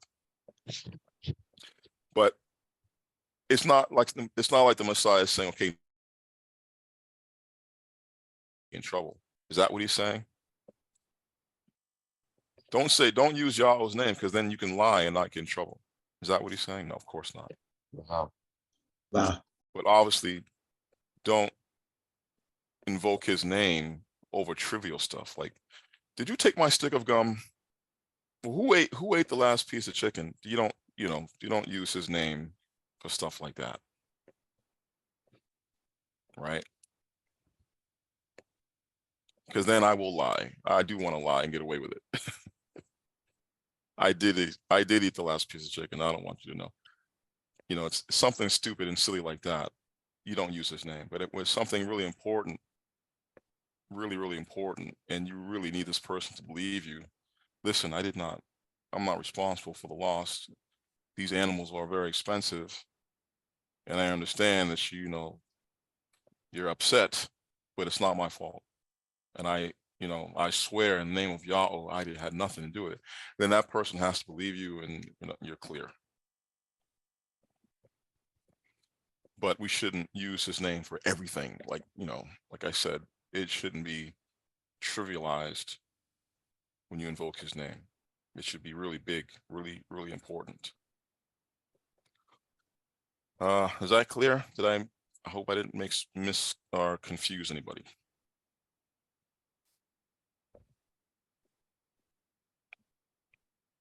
Yes, no.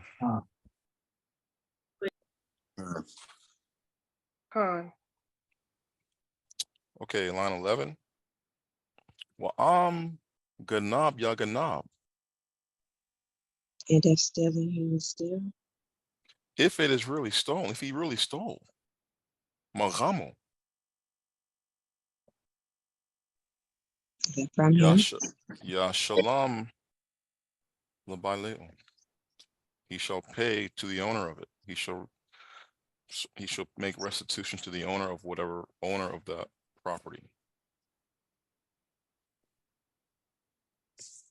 So this is a case where, okay, they bring them together and the guy has to say, yeah, it's I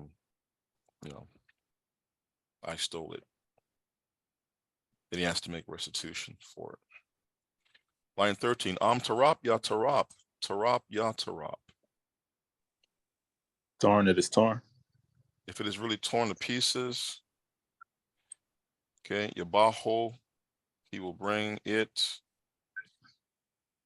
Akhad,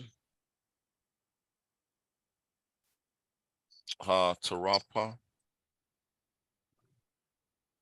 That which is torn. La ya shalom. Nah, he will pay. So if the animal was ripped to pieces by another animal, you had no control over that. So what you got to do is you've got to bring the animal to be examined. The judges got to look at the animal to see what happened to it. And if they see claw marks and all that, teeth marks, and then they know, okay, yeah, this animal was mauled by a whatever, then he doesn't have to make restitution for it. We see our ancestors abusing this law even before it was a law, when they took the garment of Yahosop and made it look like it was ripped, made it look like he got into a match with an animal. And that's what convinced the father that he had been eaten.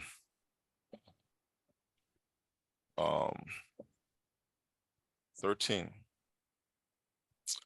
Wache yasha'al ish magam raiho. For he will ask man from entrance. So if he has to borrow something, wa na shabar. It is bruised or broken. Okay. O moth. Or it dies. By leo. Its owners. Ein ramo. Not with it. Not with it. Shalom ya shalom. Pain he will pay. So if a man borrows something and something happens to it and the owner wasn't there to see it, right? The owner wasn't witness of it, then the guy has to pay. Because I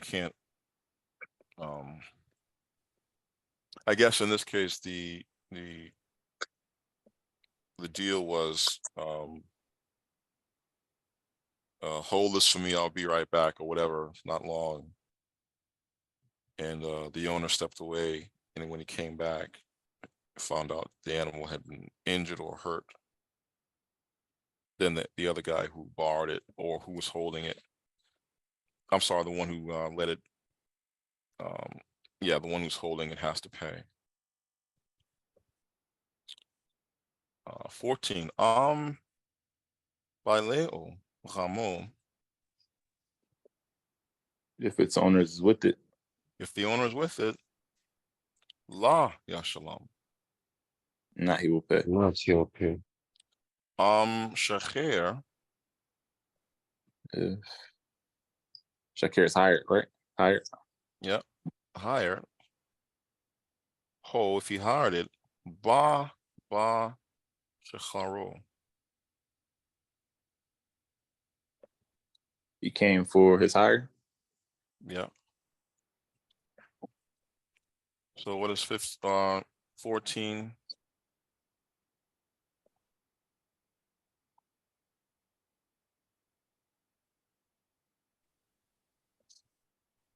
What is 14 saying? The owner is with it, he will not pay.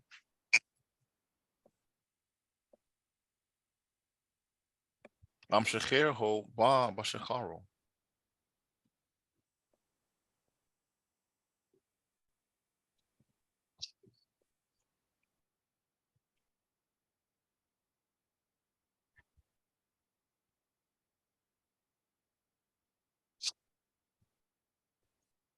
No suggestions?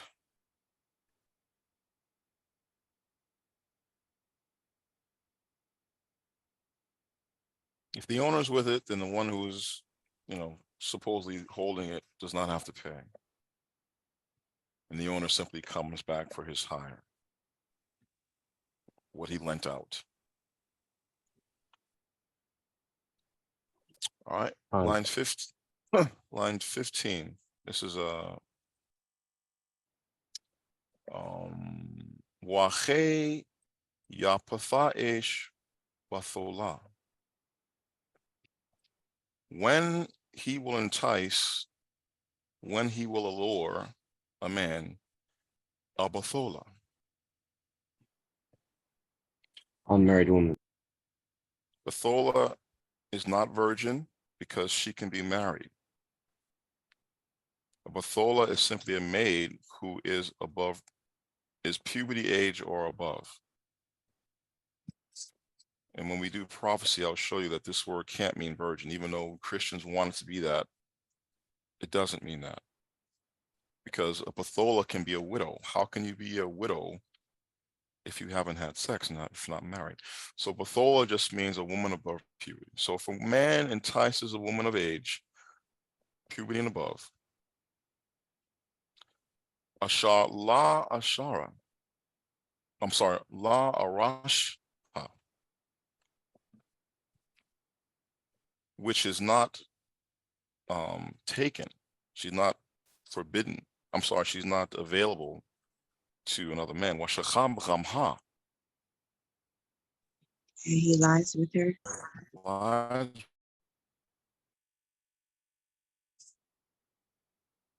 Are Yamarna lo Laasha. Hurry, he will hurry. No, hurry. No. You will to him for a wife. It's another way of saying he has to marry her, and he has to do it right away. He can't wait. He will endow, or he will make her his wife right away. And this is one of those laws. Okay, how does this guy get caught, and how does he be held accountable? What are one of the ways that this guy can be held accountable?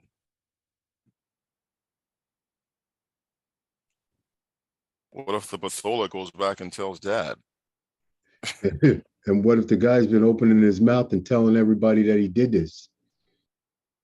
Yeah, I mean, this isn't, like I said, they haven't committed a sin that, they're going to go to hell. This is mutual. He enticed her and she voluntarily slept with the guy. And she was not married, so she's available to him. Okay, fine. Guess what? Congratulations. Now you have to get married. But sex doesn't make the marriage. They still have to go through the process of, and the father can say no. The father can say, no, I don't, you're not fit. I don't want you to be my daughter's husband, but I am going to slap you with a fine. So the father can intervene. It isn't like this is set in stone, but this is the law giving you the roadmap that when people who are not married and they have sex, okay, fine. But they're supposed to, now the man has to be responsible. If he just keeps sleeping with her, he's turning her into a what? Or Zona. And he is what? A whore maker. He's a Kadash. He made her a whore. Kadash. He's a Kadash. And he's made a Kadasha. And that law says we're not supposed to have either one of those amongst our people. Also like to lay my bang. Would that be have we seen that in scripture where the father does that after knowing that his daughter just like has sex? Say, like you just said, they go have sex, okay, and then they want to marry, and the father comes up and says, nope, you can't marry, but hey, I just had sex with your daughter. And isn't he making his daughter a whore as well? No, because the father, if she's still at home, I'm like I said, this Bathola could be 50 years old. I don't know how old she is. But if she's still at home under the roof of her father can say no. But if she's if she's old enough, she's on her own, then, But I don't see, I don't see, the scripture tells us, the law tells us what to do, but there's not an example of it. Like we don't see the father, we don't see a story where a father jumps in and says, get the hell out of here. Okay, that's not okay. Yeah, the English says, if a man entices a maid and is not betrothed and lie with her, he shall surely endow her to be his wife. Okay, line 16. Ma'an, ya aman, if he will absolutely refuse abeha. The father. The father. See, now she's still at home. This is a case if she's still at home, and the father says, "Oh hell no." Okay, lafatha, to give her lo to him. Then chasab yashakal, money he will weigh out or pay. Chamar, according to the I want to say the limitations of the Batholas, the maidens, because obviously the money will vary. It's not going to be the same if she's 80 years old versus 15 or 16.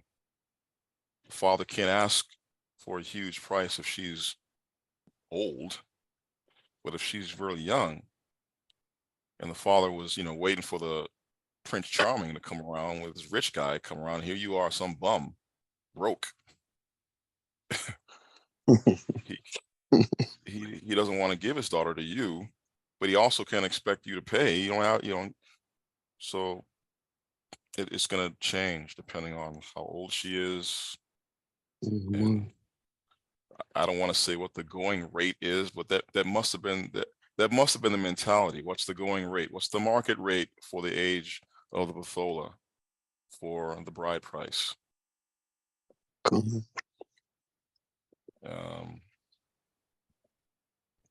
You want to put it in those terms, but that's really what it came down to. The father can slap a fine on the guy.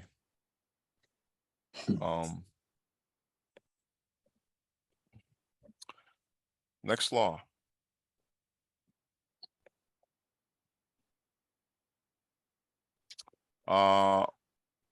Machshapa la tach e. A witch or a sorceress, you will not let them live.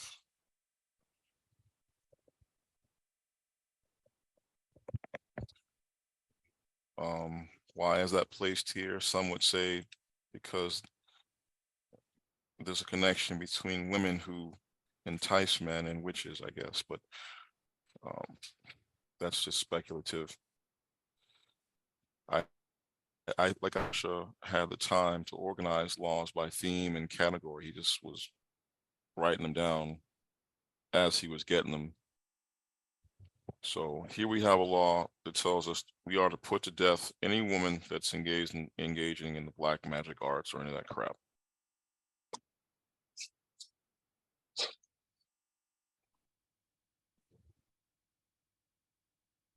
But it doesn't excuse the male witches. There's another law for them, but it's not right here.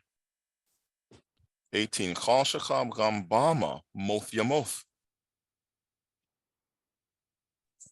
Or who lay down with animal. Surely die. Anyone who lays with an animal, a beast, moth yamoth. Well, since this is masculine, it doesn't apply to women.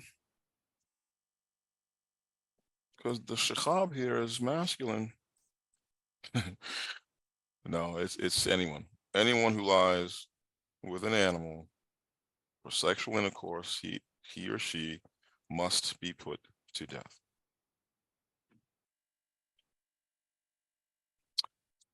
Line 19. Zabach la'alaim yacharam balate la'ya'o labado.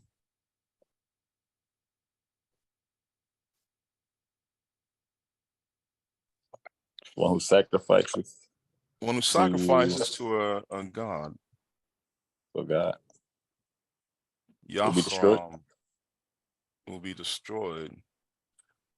Balate with the exception of unto Ya'o alone. Alone. Alone. Ya'o only. See, if you were taught this in church, you would have ran out of there the first day. If you were taught this verse in church, you offering up the sacrifices of praise is the same thing as you offering up an animal on an altar. You don't offer sacrifices to anybody except for Yahweh alone. And his name is there, so there's no confusion. Right? It doesn't say to God alone or to the Lord alone, which you could squeeze in your Jesus. It says to Yahweh alone. La Yahweh Labado. And why is that not taught in churches? And they read this book supposedly every Sunday, every Sunday school. It's not taught. Yet we're the crazy cult lead. We're the crazy cult people for pointing this out. That you're not supposed to sacrifice to anybody for any reason, unless it's Yahweh alone. There it is in black and white. And you're seeing it in the source language so that you can't say, oh, that's a translation problem. No, it's not. We're not looking at a translation. It shows you how far we've come, far we've fallen from what we're supposed to be, and how we've allowed these false religions of our oppressor, our slave masters, to just screw us. We've been screwed. Screwed is the only word I can think of. The only image I can think of. You have been screwed by this man's religion and this man's doctrine, this man's dogma. And you were reading this book and you didn't even see simple laws like this that would have told you that that man's religion is a bunch of crap. And that's why he's telling you to read from the back of the book and not the front.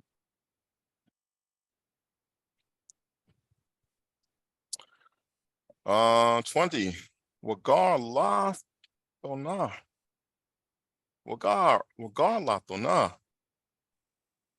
A stranger, convert. The convert, not Not just anybody. This is the righteous stranger. La thona. You will not oppress, you will not afflict.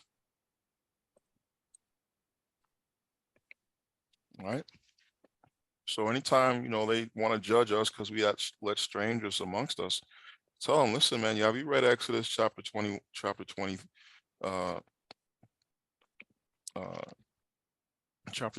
and verse 20?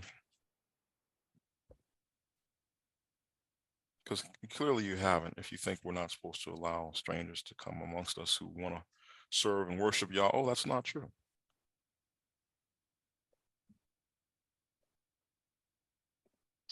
Wallah, talach, talachatzno.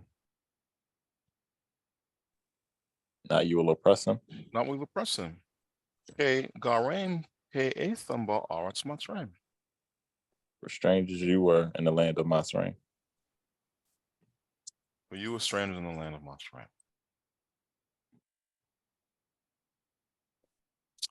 Call alamana, all of the widows, Wayathom, and the orphans, fatherless. La thine. This is with a na here for you already have thine, you will not afflict. And so what's the na here at the end?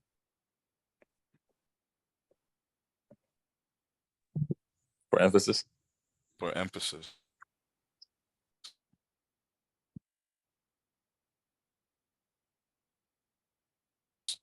He hates when you take advantage or you exploit the vulnerable elements of our society. With the na here.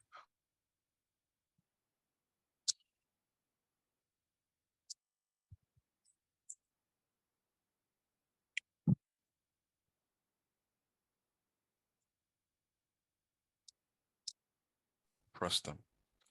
Thing you will afflict, Atho.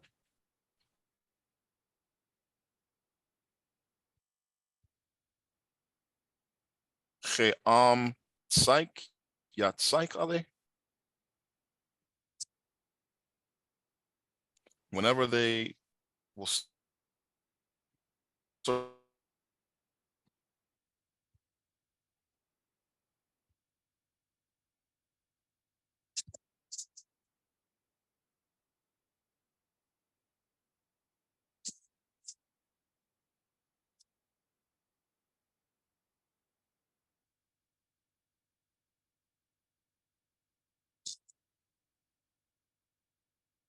what?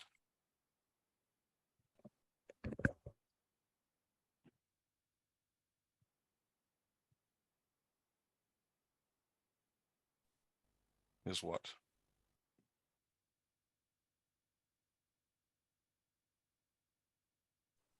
I will hear his cry.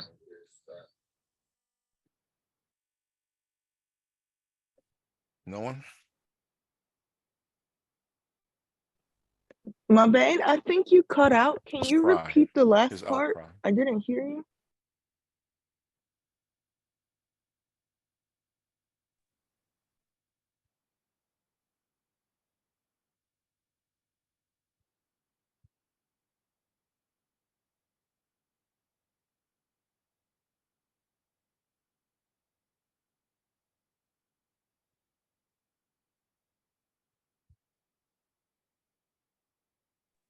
Wrong, but they not hearing you.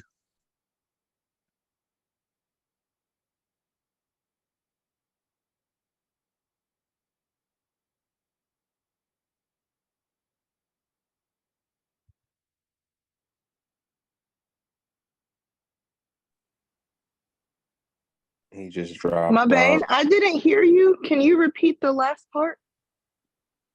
He dropped out. He dropped out right now. So. Oh, okay. Okay. Shalom.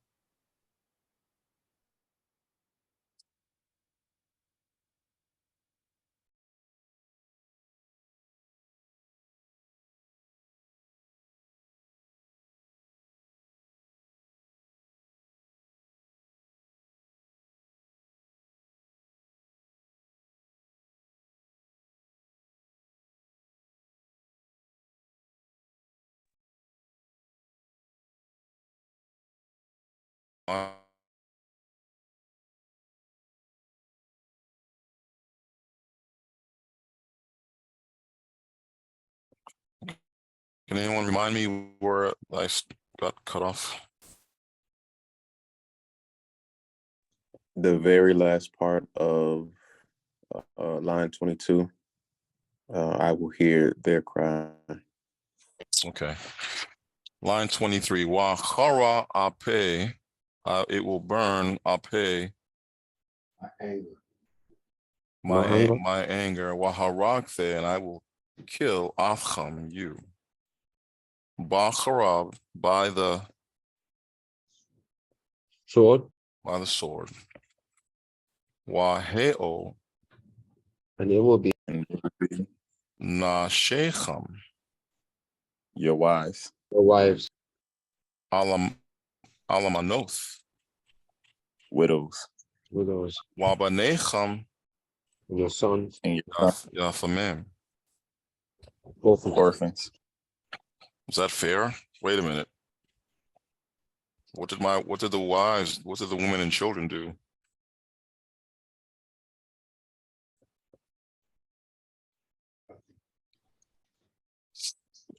This is where we see the stark difference between how Yahweh sees righteousness and the world does. The world would say, that's not right. You should only punish the guilty. Why are you making the wives widows and the husband and the children orphans?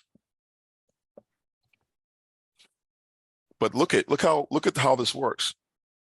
The wives lose the husbands, they become widows. The children lose their fathers, they become orphans. But then the other law that we just read before that, up in verse what? Verse 20,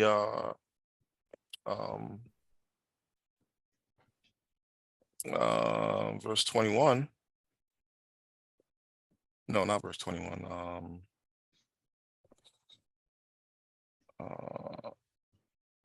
Verse 23. It says you should not afflict the widow or the fatherless. So the widow and the fatherless can be created by Yahweh punishing people who oppressed the widow and the fatherless, and then the widow, the actual, the result of that are now to be protected by the law.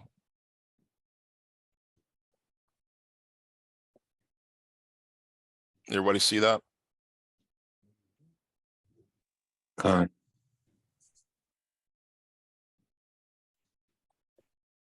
So, yeah, if you're going to kill husbands, you're going to create widows and you're going to create orphans.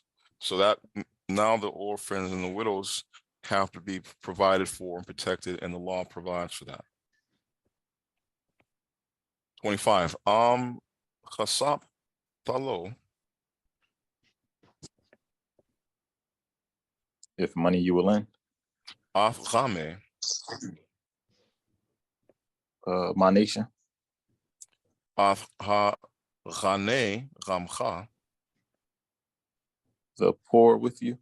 So if you lend money to any one of his nation, any one of our people who become poor, la fa'e. Not it will be. Not it will be. Lo. To him. Chanasha. Interest usury. It will not be by interest. La tashemun. Not you will place Ghaleo. upon him. Nashach. Interest. Yep, or usury. Line 25. Chabal tachabal.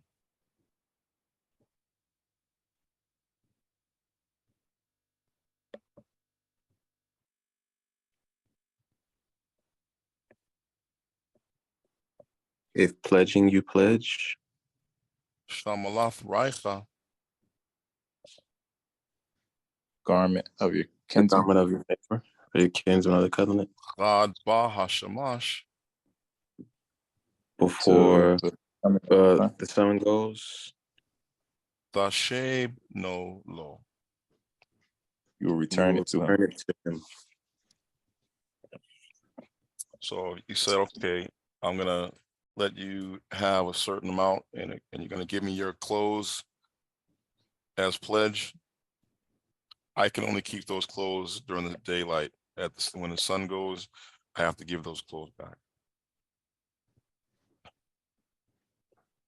27 or 26. Che ho chasotha Well, that's his covering. labatha. Alone? Alone? Only alone? Labatha ho It is. shamalatho lario His clothes, the His garment. clothing, his clothing, bamha. of his skin. Okay, And what? it's his covering.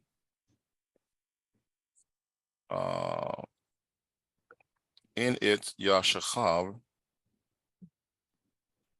He will lay lie, wahe and it will be cha yitzaik ale or he will that he cry will out cry to out me, to me, and washamaite I will hear. and I will hear. che chanon ane. For Merciful, gracious, gracious merciful. am I.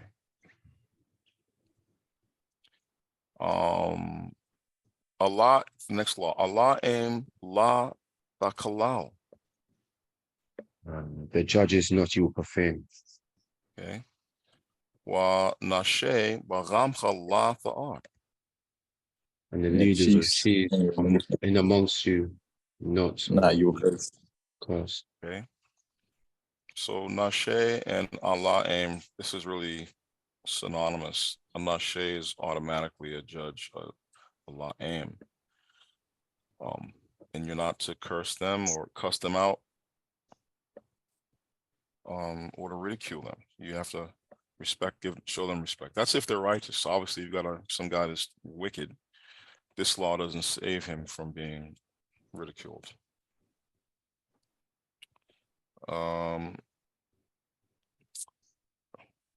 Mal'afcha, 28. Well, what, Monsieur? No. Your fill. Yeah, Philly. Okay. Wa damaicha.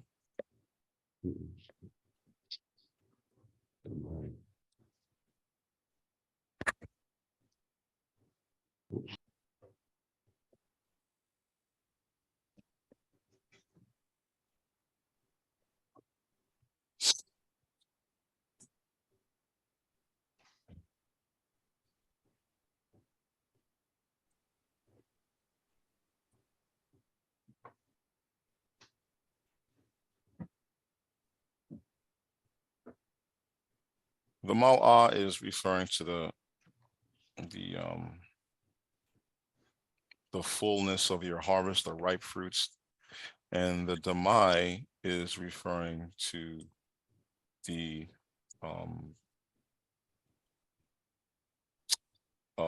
liquids, so the beverages, the wines and whatever liquors that you are making.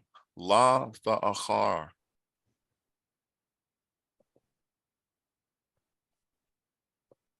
Not you will delay. Not you will delay the offer. Bachor banecha tafanle. Firstborns of your sons you will give to me. Will give to me. But we can also do what with the sons?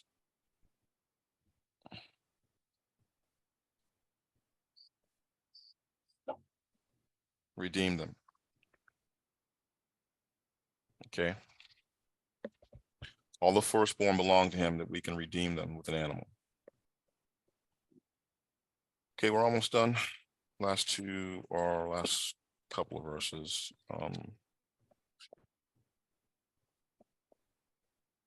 Should I scoot down?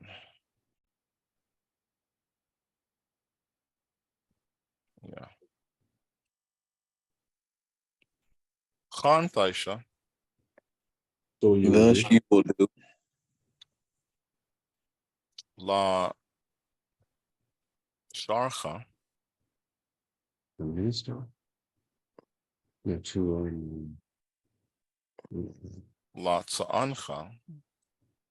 into your flow. Shabath Yamim. 7 consecutive days. Ya'e. It will be Cham. With Amu. Its mother. Its mother. Bayom Ha Shemene. And on the 8th day, Bathanule. you will give it to me. Okay. Last one. Wa Anashe Kadash. And set apart.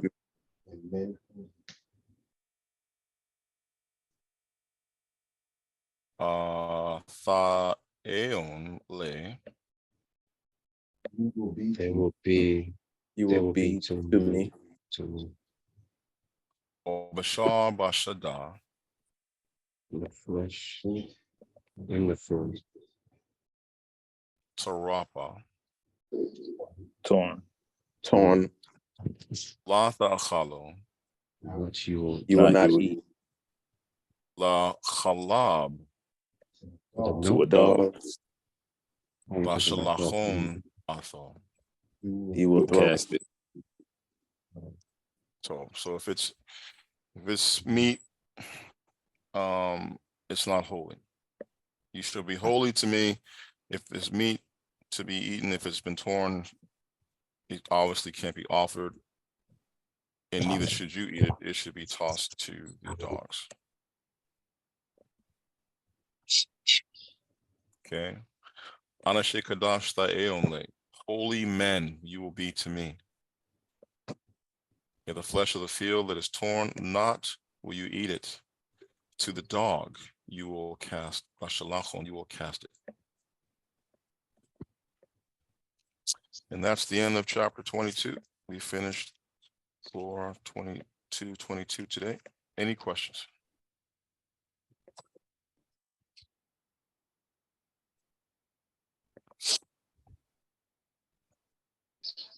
Well, what's about the lumber bank? I have a question. Yes. It's very serious, and I don't want to start a I don't want to say like a starts around sex. We just went over this law, but it came to me, I guess, in my mind that about the situation with Yaodah and Tamar. After Yaodah's wife died and he went back up to his friend's house, and he it was made known to Tamar that her father-in-law was going back up to his friend's house. And she, you know what she did. She disguised herself, covered herself with a veil, took off her widow's garments, and she stayed by the wayside where she knew her father-in-law would be. And so he turned into her, and he went into her, and of course he got her pregnant and everything. Okay, so question is, apparently there were prostitutes, harlots. Tamar was not one, but there was prostitutes and harlots, or harlots, whatever you want to call them, back then. And this was the way that Yaodah, relieved himself, comforted himself, or whatever the case may be. My question is, If that went on back then, who was the harlots? Was it the heathen women of, you know, other nations? And if that be true, will this be taking place here while we're amongst the natives here? And will this ever take place when we build our city, and when we actually go up on the mountains, which then would be for us, you know, our actual wilderness? And will it ever be such a thing going forth when we return to our land back in Jerusalem, Yahushua? All right. Well, first thing is that obviously it's not whore is not we already saw that law. Whore is not supposed to be one of our own people, male or female. As far as the heathen, you know, what he did was not a sin because she wasn't one of our people. He didn't know that, didn't know who she was. But we also have wisdom from the Proverbs that a man should not be seeking the company of the strange woman. He shouldn't be, out there wasting his strength, his money, and his whatever on strange women. So going forward, that's not something we should be practicing. It certainly won't happen when we're all on our land. There won't be any, there will be no access to that type of thing. Whereas Yaoda and those people at that time, they were still a minority, and they were living amongst the heathens. They didn't have their own. They didn't have an isolated area where they just lived to themselves. They were only a few of them, and they had to live amongst the strangers. So we can knock him for hiring a prostitute, but he didn't commit a sin. What he did was, it just didn't use wisdom. He got himself caught up in this woman's trap because he wouldn't give her the surviving son to be a husband. So my counsel is that no, men should not be going after prostitutes here just because they're strangers and they're not our women. You should not be going after if you got money to spend on a prostitute, I can use that money toward the land. I could use that money to help build the stuff that we need. Man. Aman.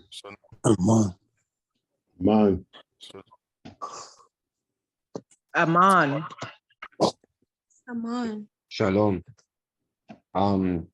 Quick question based upon what we went over. I think it's the first story we went over about the man who was being caught in the act of thieving.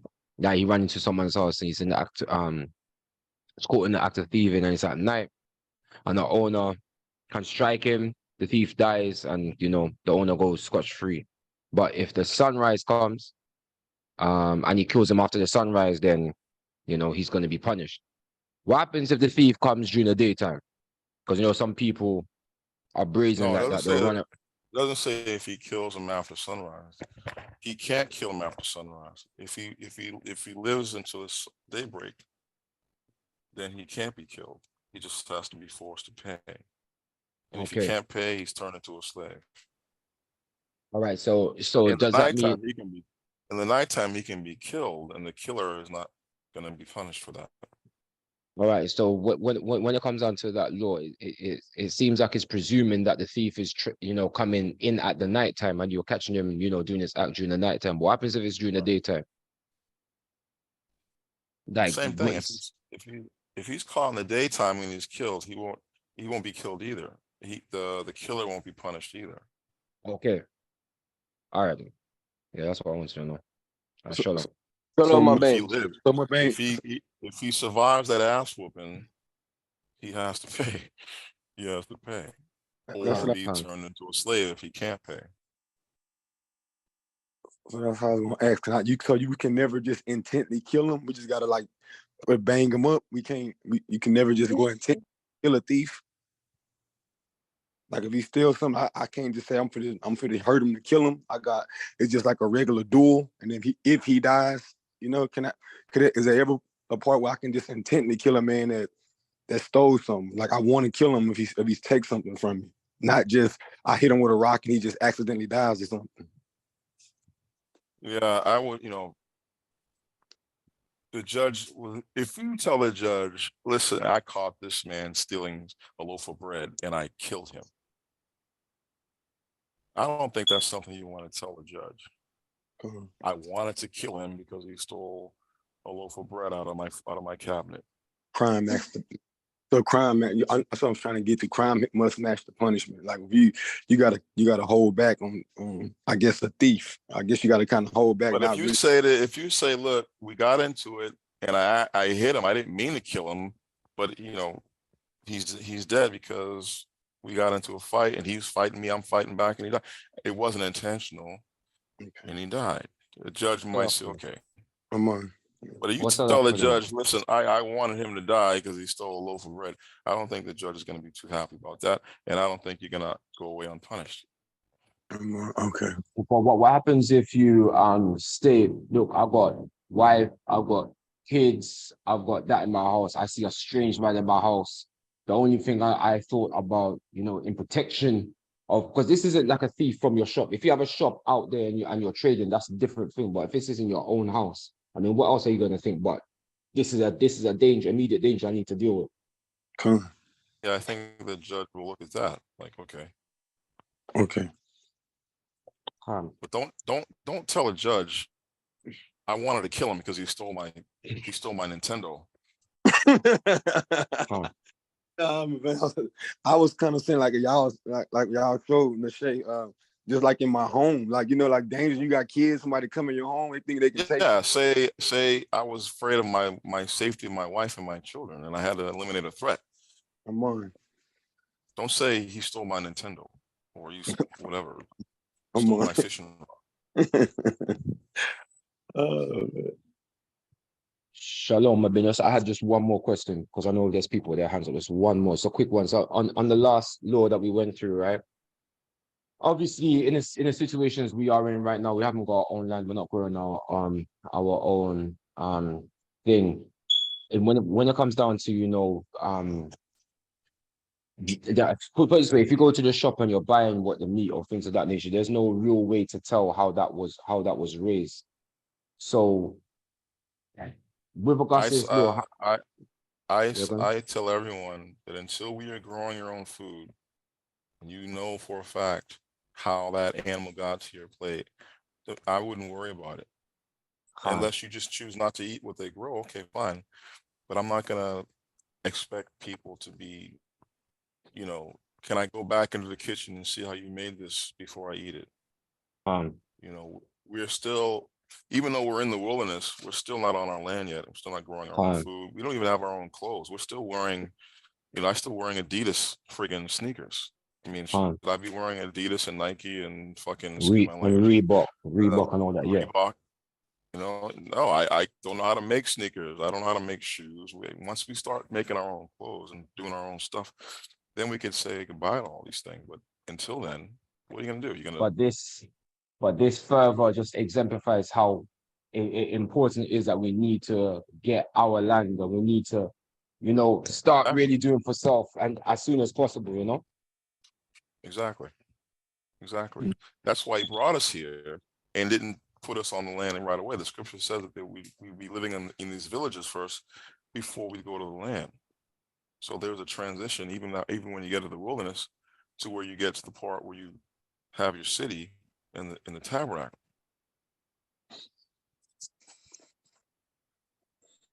So like we're keeping the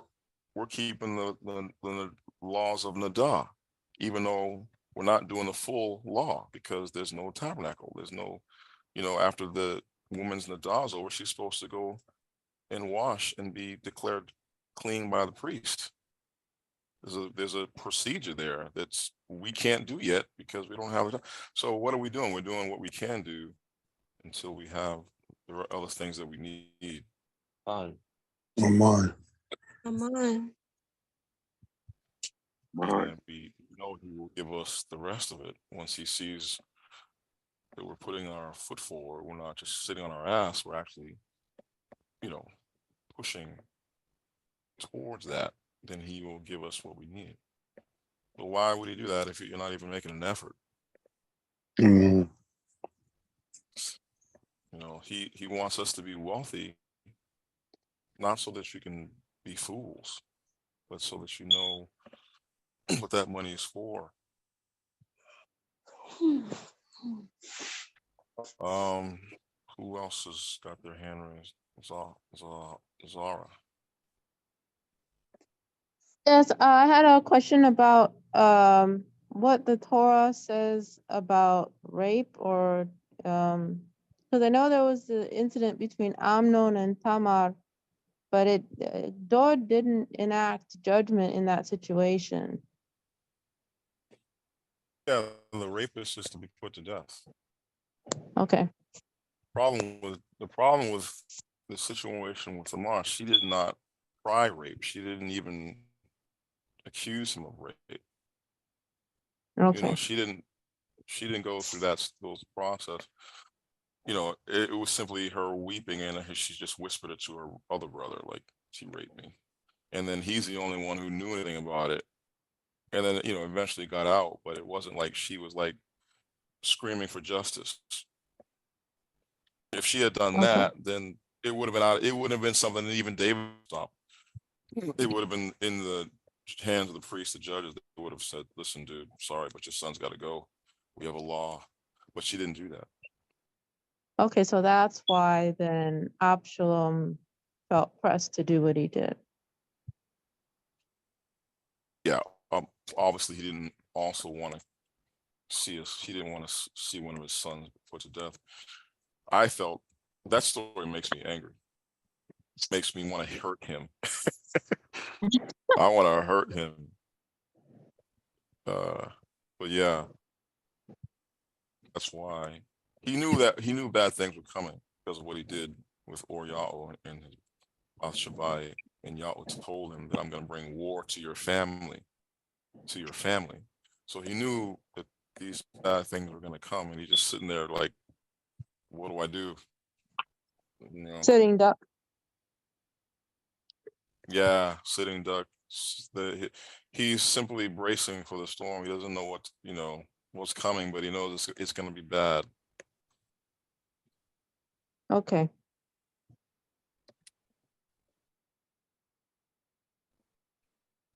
So, Ya'ol. Shalom, Aben. I have a question in regard to that law about the thief getting caught in the night. Why is it possible? Why is it that if he gets caught in the night, he could get killed, but if he gets caught in the daytime, he lets go? What's the difference between the daytime and the nighttime? It doesn't really tell us what it is.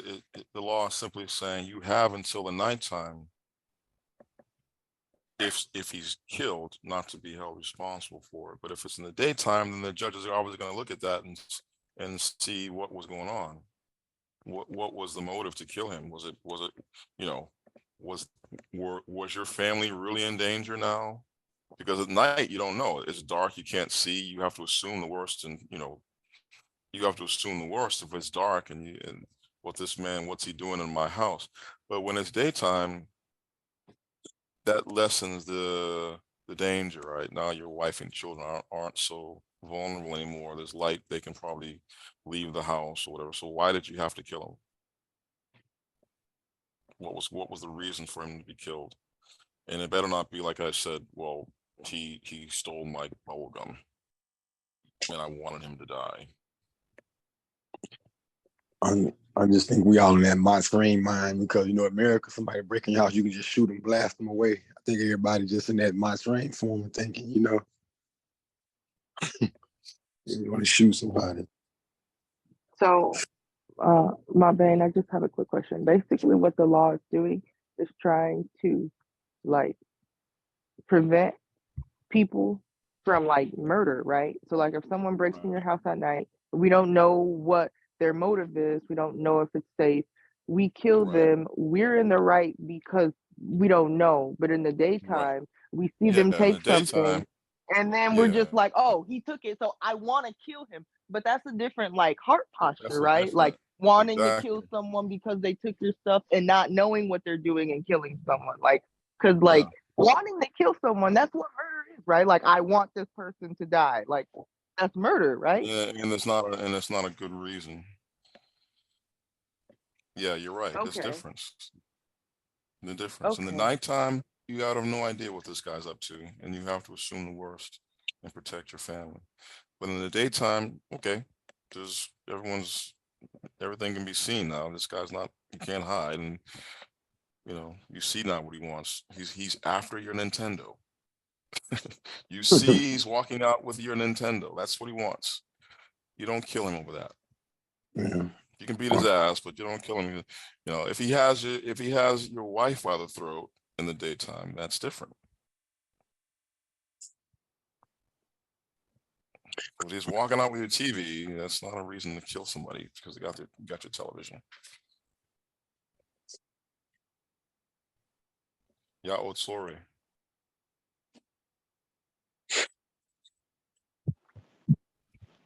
Shalom, Mahvain. It's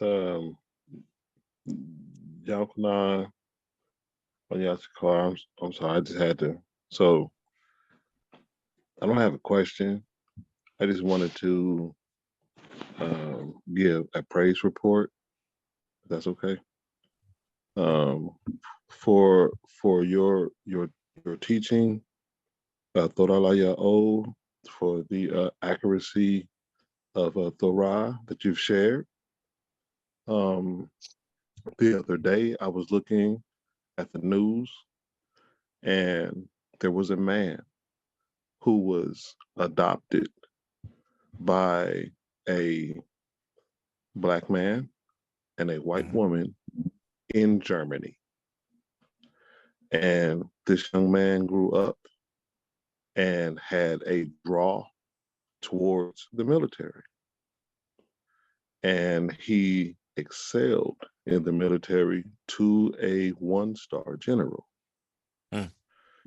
Life goes on, and he wanted to find his birth parents. So he found his father, and he found what the news called half brothers. These are my air quotes going on, right? And found out that his half brothers were all in the military, and they all had great careers in the military. And the news called it ironic. I call it Thorah, and the bird gave it to me. I thought I like because he is good. I'm on. He is good. Wow. Wow. Wow. I mean, it's big to me. It's like it's big. Listen. I don't know if I'm so happy with Yashikar being so excited over Gad.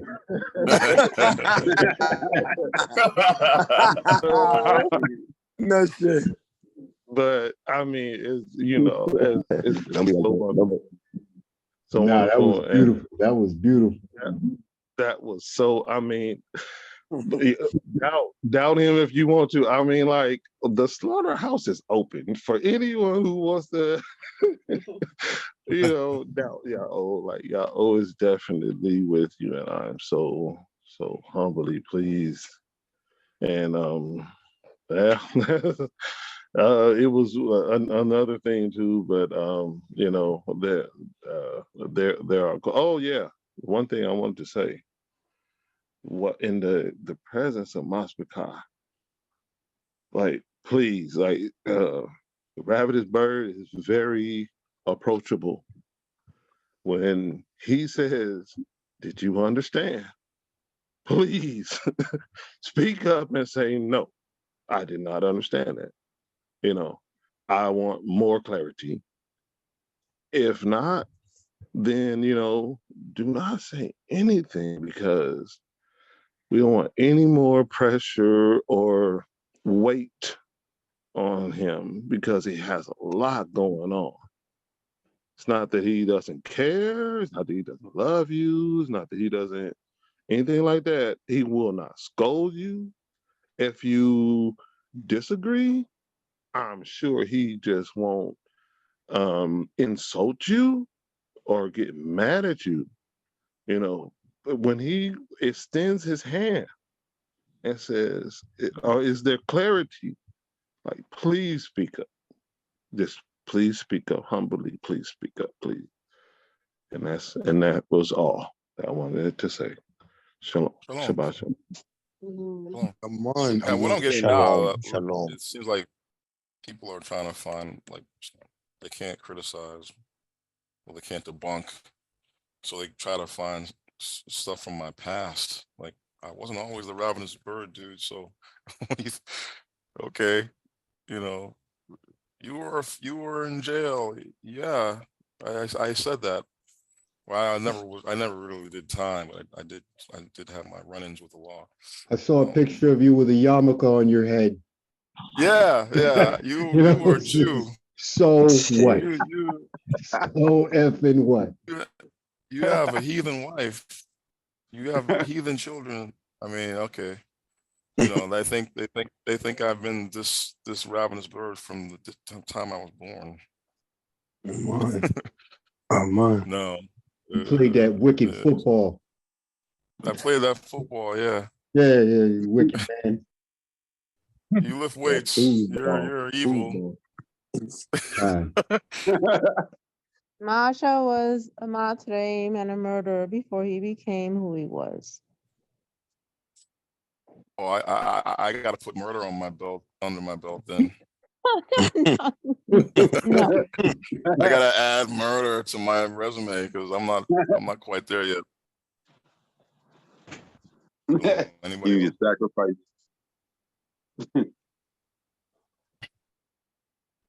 Shalom, I got a question, my man.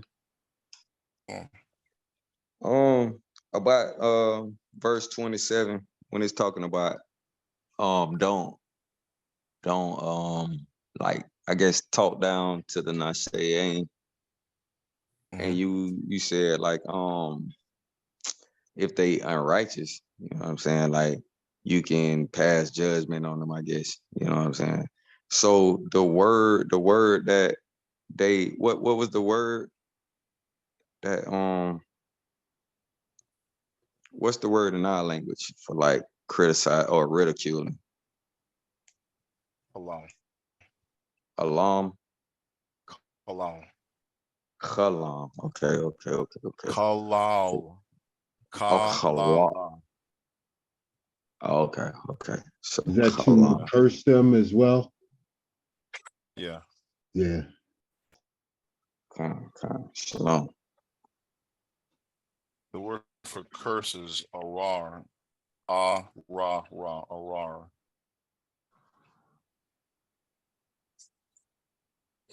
And kalal is to ridicule, to revile, to cuss out, to, you know, be disrespectful.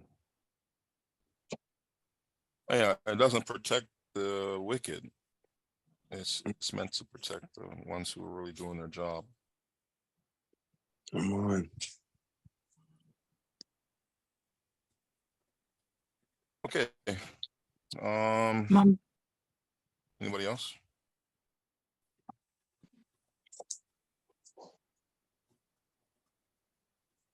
All right.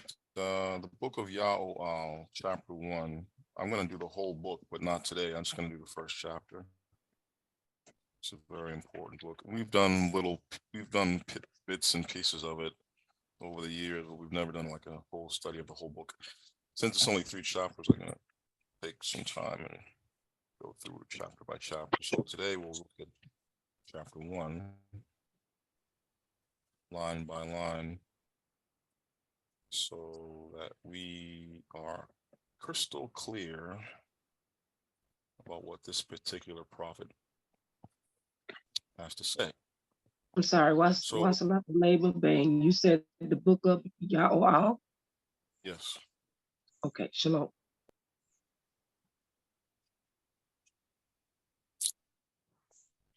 Otherwise known as Joel, but for us it's Ya'ol.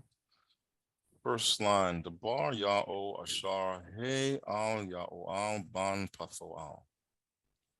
So the word of Yahweh, which was to Yahweh, the son of Thorah.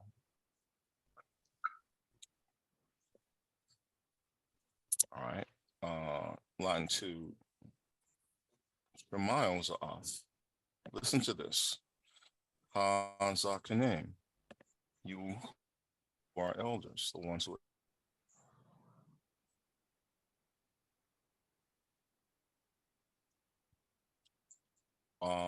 Azenu, and listen, call Yoshabei Hala, so all the inhabitants of the land.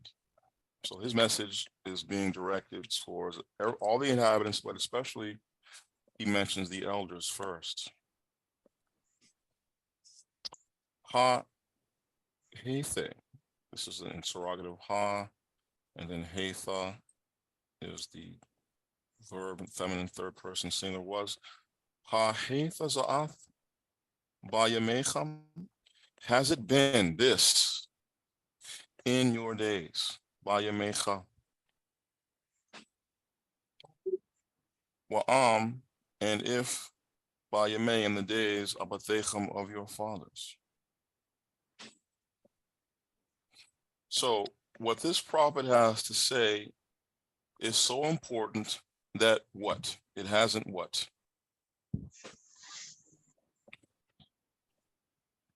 What's line 2? Happened to your fathers.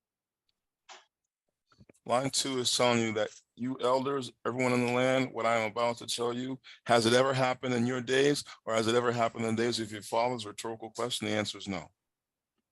What he's about to tell you has never happened before. This is big. Okay, what he's about to describe.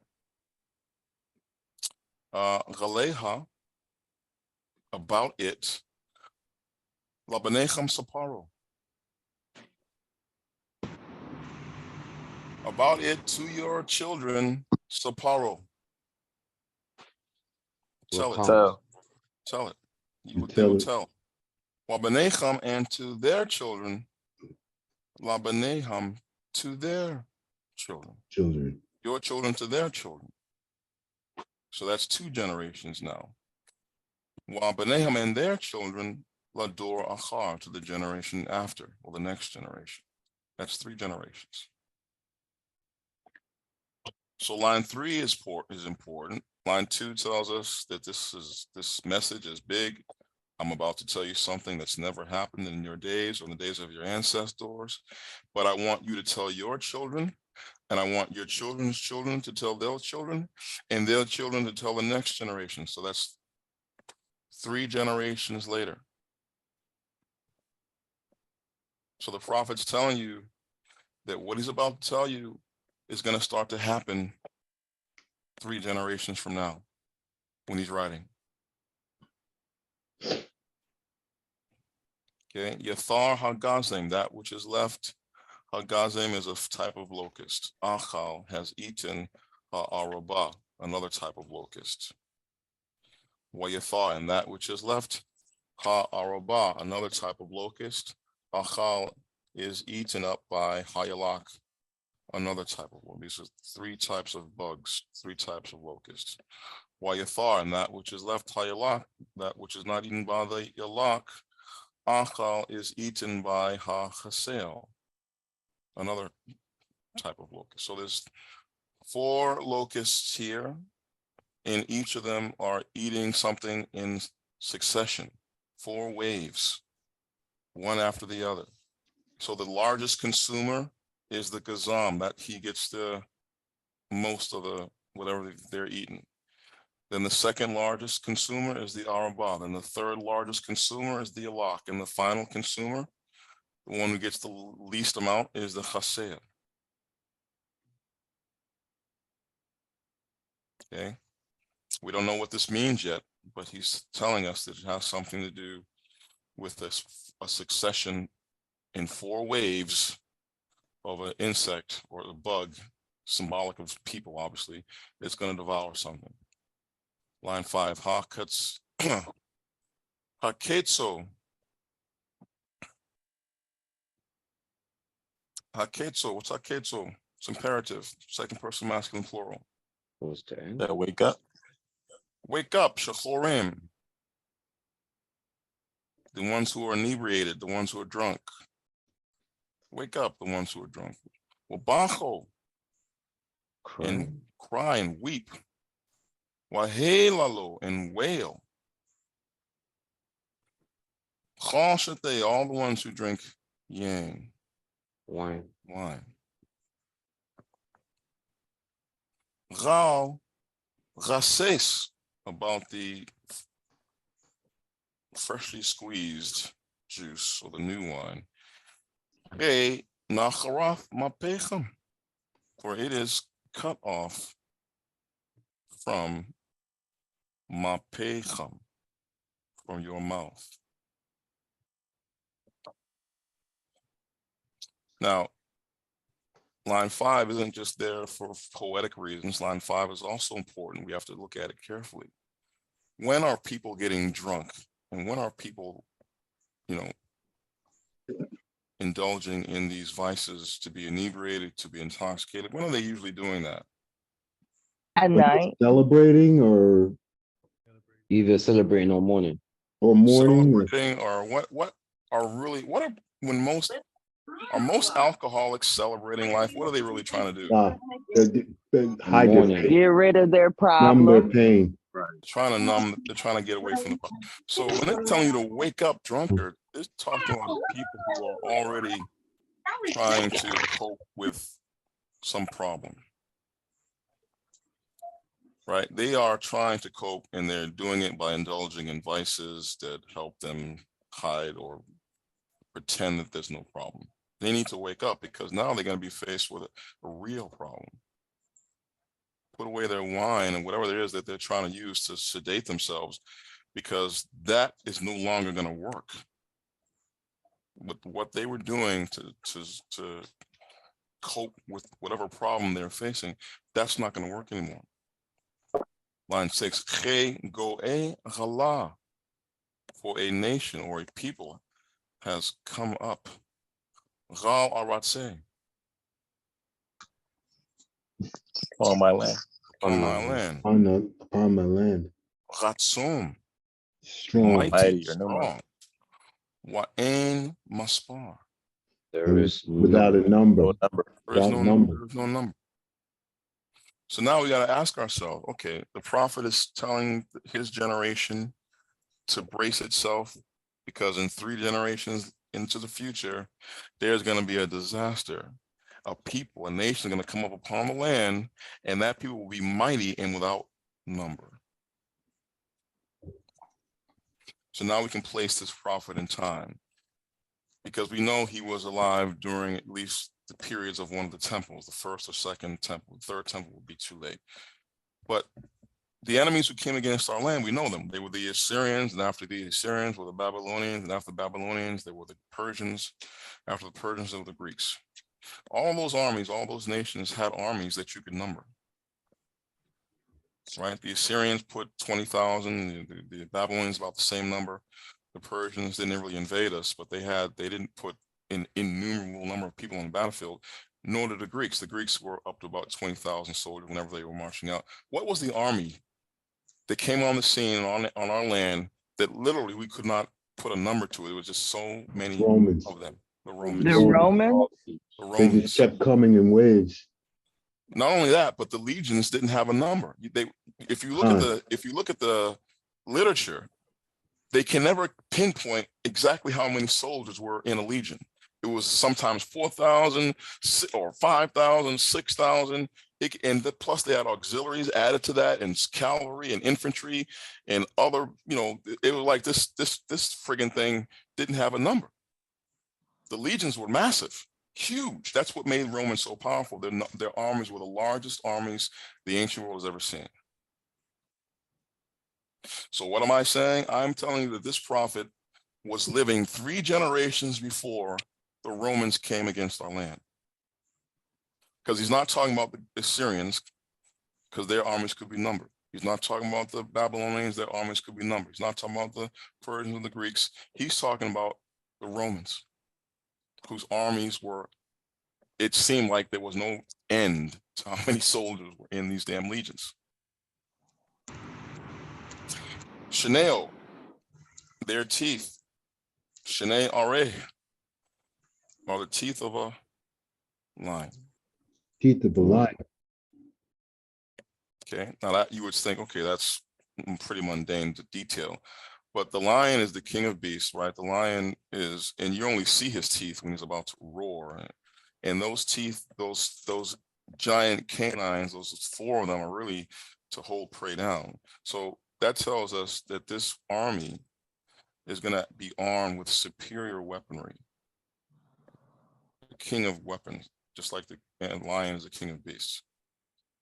And the Romans did that. The Romans had, not only did they have an innumerable number of men in their army, but they also had the latest technique, the superior technology, and the way they conducted battle.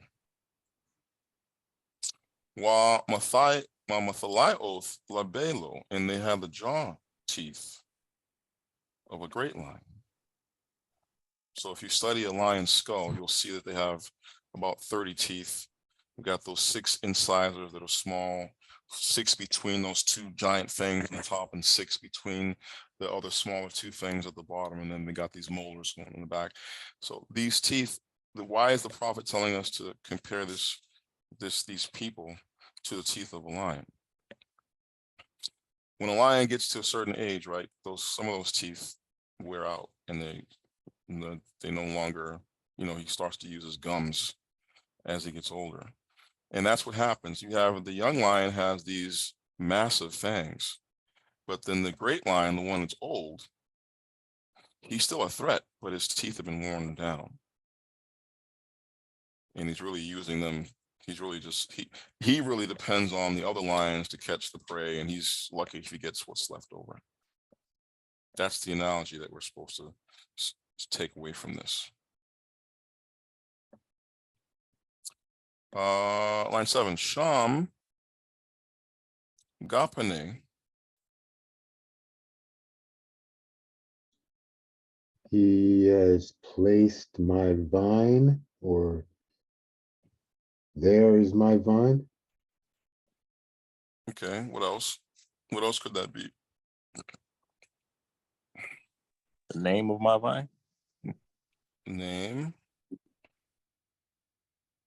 What if a sham is not a noun but a verb? He has put my vine. The name?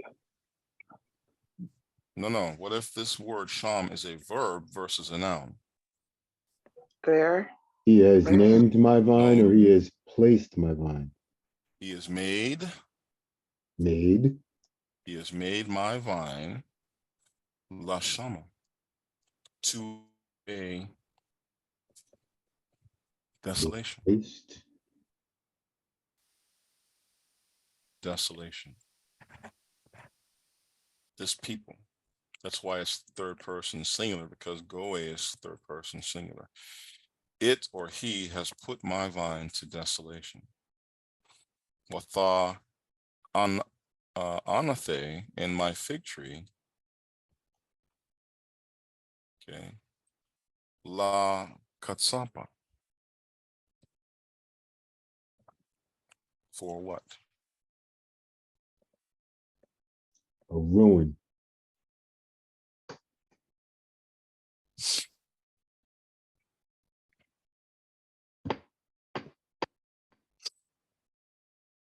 What's katsapa? Who knows?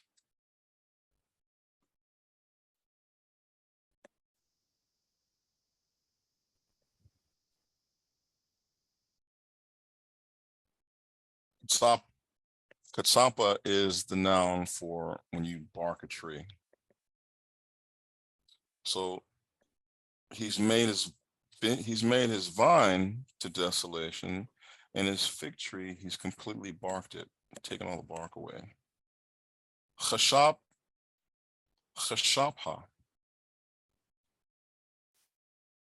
Chashap is clean, and then chashapha is another verb.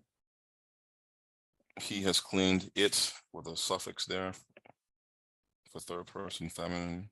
Cleaning, he has cleaned it. Wahashlech, and he has cast it out or cast it away. Okay. Halbeno, he has caused it to be white. Sharegeha, the branches thereof.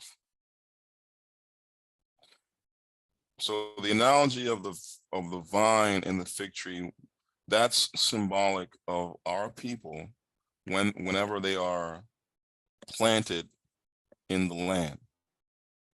Okay. When we are in our own land again, we are a vine and we are a fig tree.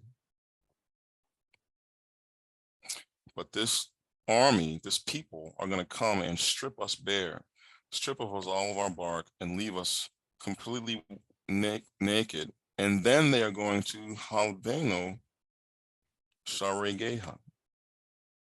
And I have said that this is the process that's happened. Like the scriptures, if we are the people of this book, and we've always been a people of color, then what happened to where the world thinks that the chosen people are supposed to be white? Well, it happened with the Romans. When the Romans came against our land and destroyed it and evicted us, that's when the converts came in and assumed our identity, and they've been the poster or the face of our culture ever since. The Romans are the ones who stripped the vine, the fig tree bare, and made it so that the branches look like they turn white. So so-called white people now are the ones who the world thinks are the chosen people. The prophet saw that. The prophet saw that once the Romans destroyed us and evicted us from our land, the world would think that the chosen people are white.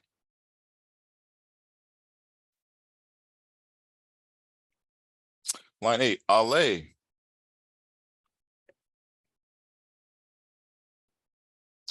To me. Shabathola. Well, this is an imperative. Ale, I know it looks like to me. An imperative to the feminine. Well, The feminine, man. Ale Shabathola. Like a young maiden. Unmarried woman. So what does Ale, what's the imperative for Ale mean? Lament or wail. Lament or wail. Whine. So the prophet is talking to his own people now. He's telling them to lament like a Batholah. And then it says, Chagarath, that's girded shock in sackcloth. Gal bile about the husband, Nioreha, of her youth, of her younger years. So Bathola can't be a virgin because this is talking about a woman that's married and she's been turned a widow. So what's the symbolism here? The symbolism is that when we were in the land, we were married. We were a married woman. We were a Bathola, but we were young. Because if we're talking about the Roman invasion, we had just came back from a captivity, did we not? The Babylonian captivity was only a few centuries before. The Babylonian captivity ended in the 6th century, or 519 BC to be exact. And the Roman invasion was the 1st century. So it was only a few centuries later that we were in the land. We've only been in the land a few centuries. We are a young Bathola that's now been turned out to be a widow because we were evicted from the land by the Romans. And the prophet saw that we would become a widow.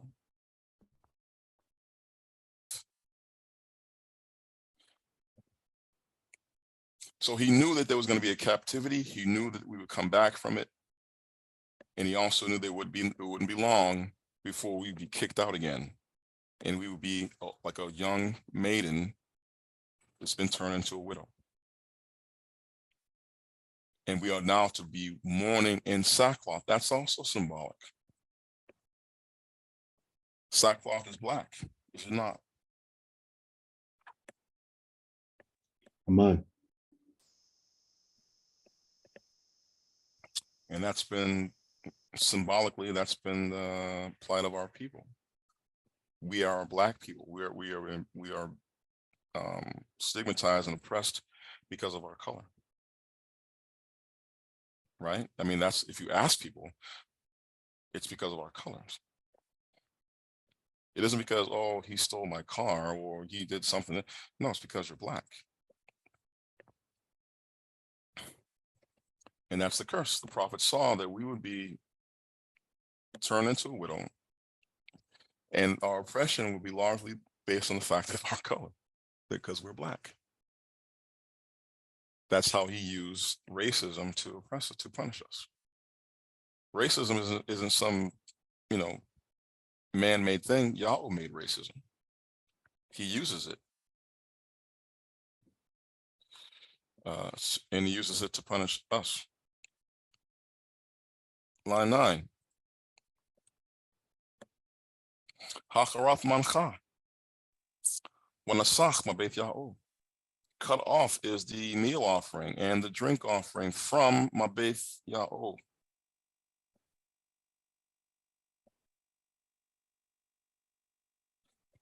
So what's the prophet predicting? He's predicting that sacrifices and offerings are going to be what? Cut off. Terminated. Terminated. Now, he's not talking about what happened under the Greeks, because what the Greeks did, we quickly fixed. They didn't just terminate sacrifices. They polluted the altar with a sacrilege, and they sacrificed swine's flesh on it to try to destroy the religion, to try to destroy the Thorah. But that's not what the prophet's saying. He's not talking about profanation, then a cleansing. He's talking about a complete cessation. There's going to come a time when this army will invade the land, evict the people, and that'll be it. No more offerings, no more sacrifices. And that's been the case since the Roman period until this day. That's what the prophet is. That's what the prophet saw here. Abalu hachanem. They will mourn the what? The priests. Masharatha Yahweh, the servants of Yahweh. Shaddad.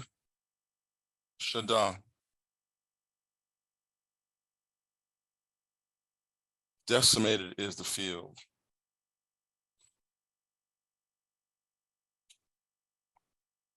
Balha Adama.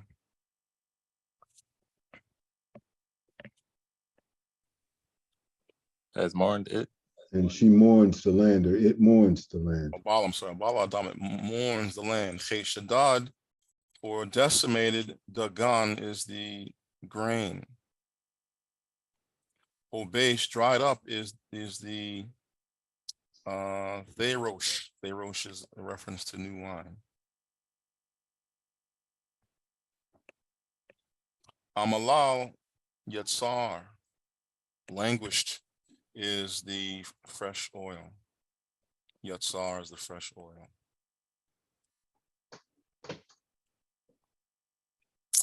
So this line 10 is talking about the decimation of the land. The land would be ruined. The Romans, unlike previous invasions, when the Assyrians came, they didn't destroy crops and fields. They needed those.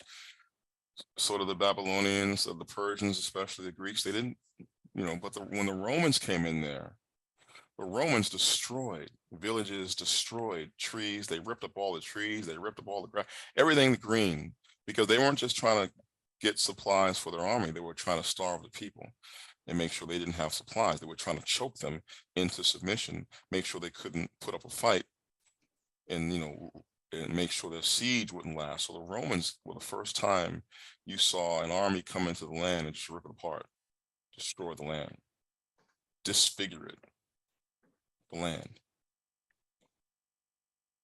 When the Romans put their siege on Jerusalem, they ripped up every tree. That's why if you look at Telluride today, it's like, what the heck?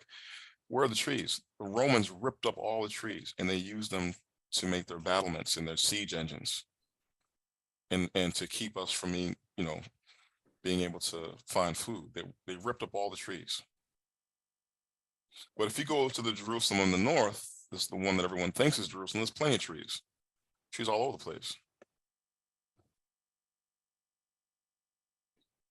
But if we read Josephus says the Romans ripped up every tree they could find in Jerusalem.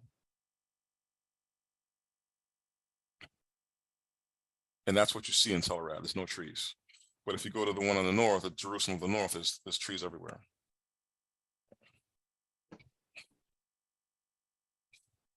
Line 11, Habesho, be ashamed.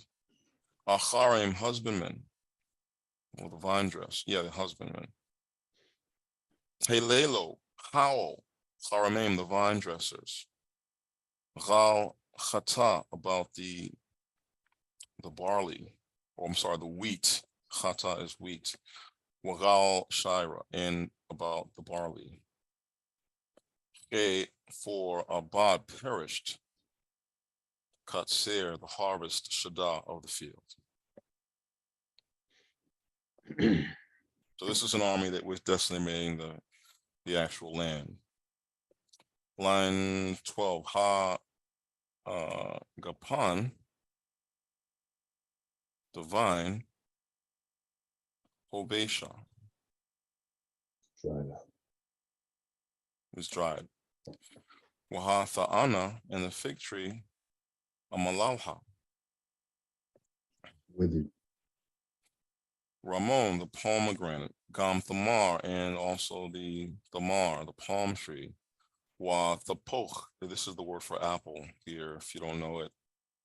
Thapoch. In Judaism, they're saying Tapuach for apple, but we say Thapoch.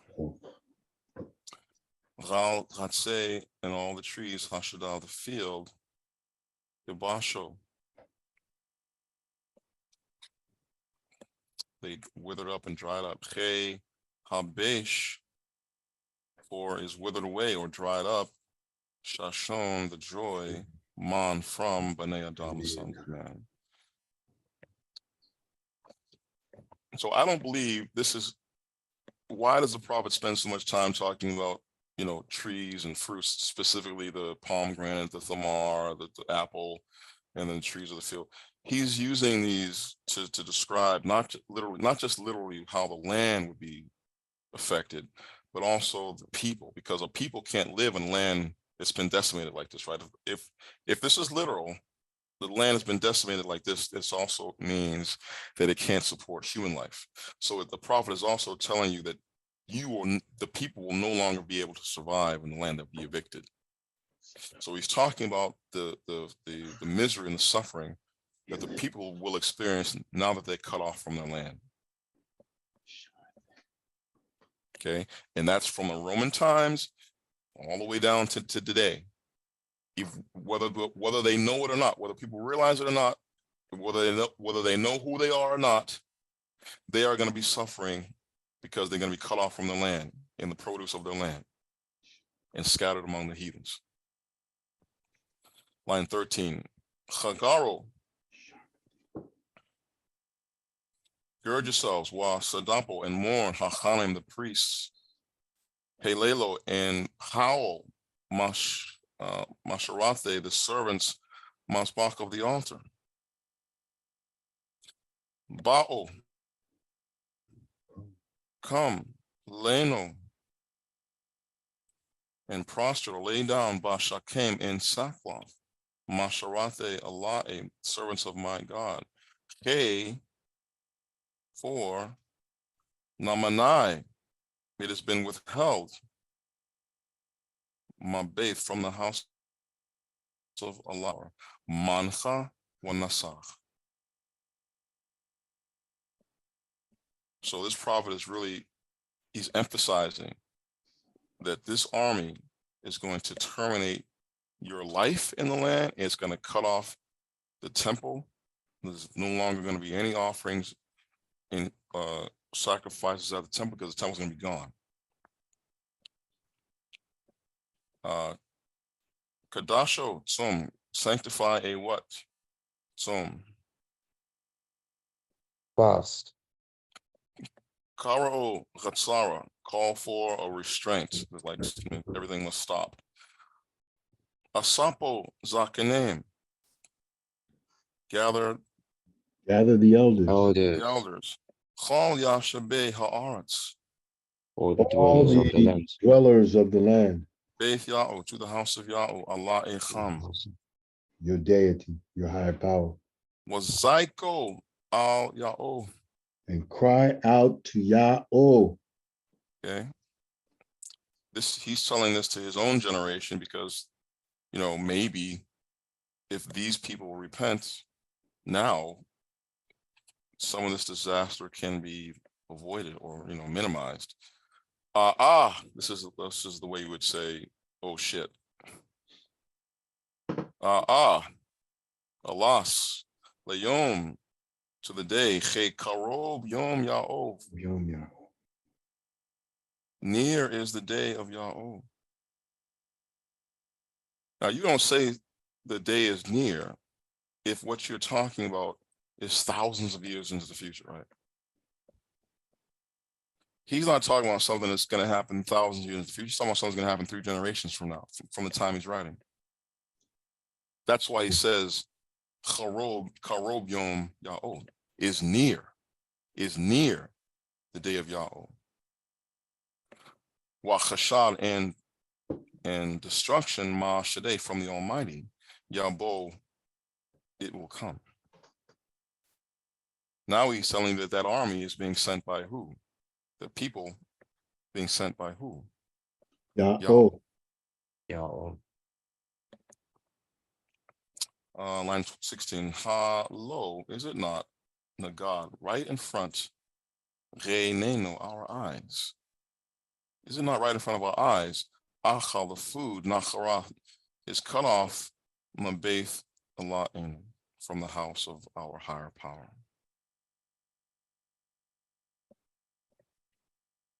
So he's saying they're going to witness this with their own eyes. Shamacha, joy or happiness. Wa Gael, and gladness.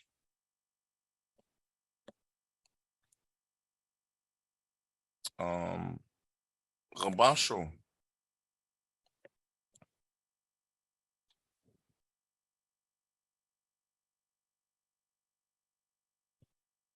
Who knows what Rabasho is?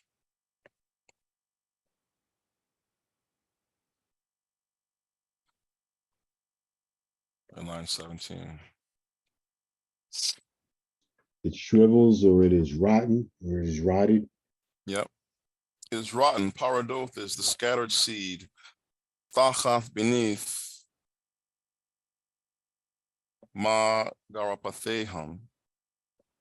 Magrapa is a shovel.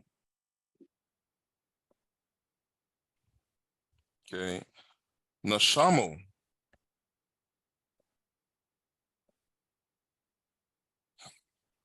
In the passive, it is made desolate. Aratsoth, or Otsaroth, Otsaroth.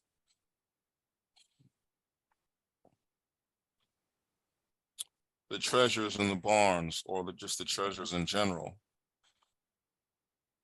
Naraso, they are broken down and trampled. Magaroth, in the barns. Chehabesh, it is dried. Dagan, the grains.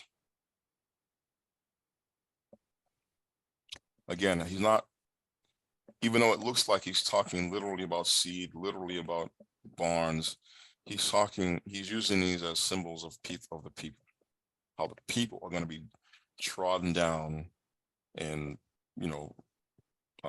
made to suffer and wither when they are destroyed by this army. Almost done. 18. Ma na'anacha. Anach is to groan. So ma na'anacha, how do they groan? Bama, the beasts. And then we have nabacho, and perplexed or confused from the word boch. Radare, the herds, or the sheep.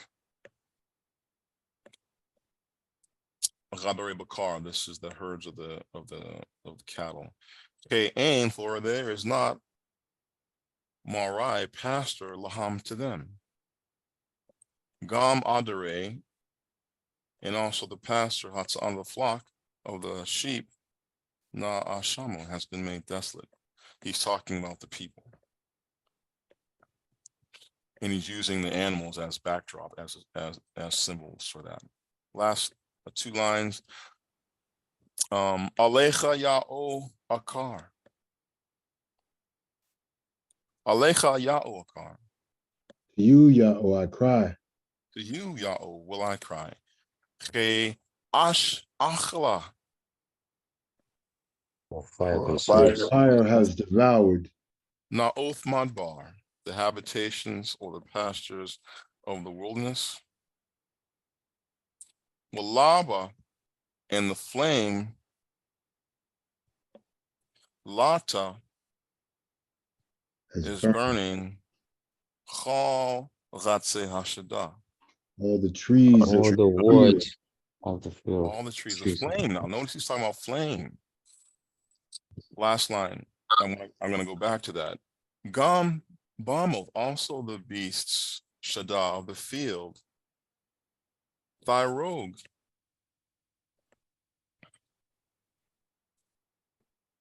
From Garag, they moan and wail and cry. Alecha, to you. He's talking about the people. Ke Yabasho, for dried up. Apeke, apeke is the noun for another word for streams and rivulets, waters. Apeke mean rivers of waters. Wa'ash, in the fire, achla, it's devoured, na'oth hamad bar. He uses it again. He repeats that this fire is devouring pastures of the wilderness. But we said in the beginning that this is going to have to do with bugs that come in, or locusts that come in 4 waves. Did the Romans attack us in 1st century in 4 waves? Yeah. Nope. What happened was, if you know the history, when we led our revolt in 65, we got rid of the Edomites, the Herodians. Then the Rome declared war on us in the following year, 66. And then Vespasian was in the area. He brought 2 legions with him. And then his son, his elder son, Titus, was in the area. He brought another legion. So they had 3 or 4 legions with them. There was just one invasion, though. Not wave after wave after wave, just one invasion. And the war was finished in the year 70, or at least the main part of the war. Masada held out to 73. But it was just one invasion, and the war was over in 70. Temple was destroyed, people were scattered. That was it. So what's the difference between fire? What connection does fire and locusts have? The answer is nothing. Nothing, right? Because fire repels locusts. When you have smoke and fire, you don't have any locusts around. Locusts can't land on the trees and on the grass and on the stuff they want to eat. If there's smoke and fire, they'll stay airborne and they'll keep flying. So why is does the prophet not know that? Does he not know that you just made or is he not, or is he ignorantly making a contradiction that he just said that this calamity has to do with locusts, and then he said at the end, no, it's fire.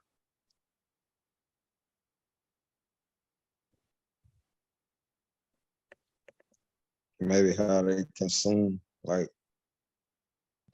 locusts consume, like fire consumes. But he didn't say that the locusts would consume like fire. He said there would be locusts that would come in 4 waves. And then at the end of the book, he's talking about a nation of people that will be fire. It will be fire to the land, fire to the people, fire to the tabernacle, to the temple, and all that. The connection is this. The Roman invasion was the fire. That destroyed our people, destroyed the land, it evicted us, it got rid of the temple, no more sacrifices. All that came to an end in the 1st century when the Romans came, and they only came in 1 invasion. So if that's what drove us out of the land, when did the locusts come against us? While we were in the land or after we're out of the land? Had to be after we were out of the land. This prophet is telling you that these locusts come after we've been kicked out of the land. The locusts come against us when we're living somewhere else in the world, not when we're in our own land. The locusts come after us wave after wave after wave in 4 consecutive waves after we've been burnt out of the land. We're somewhere else now.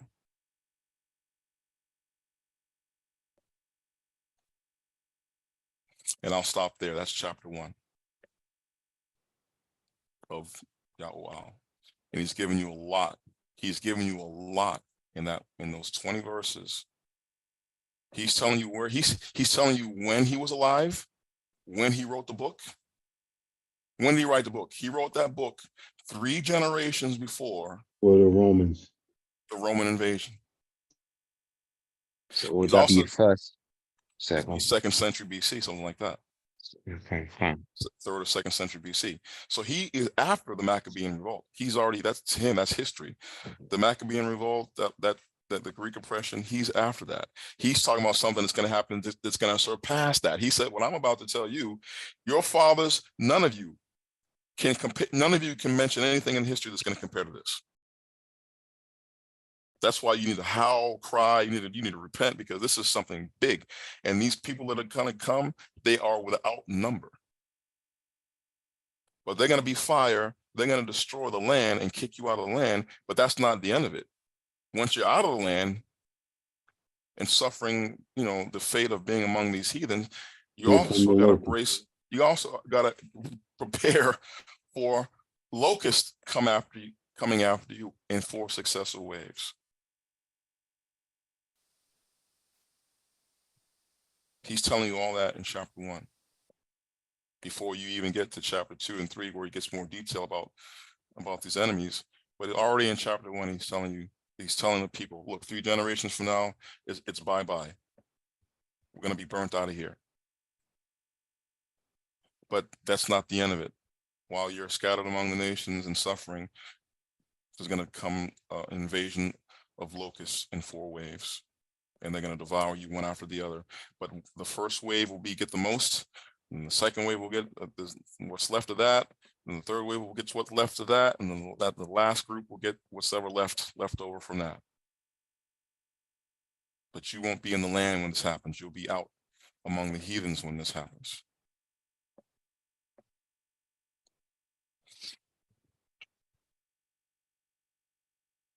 And that's chapter 1. Any questions?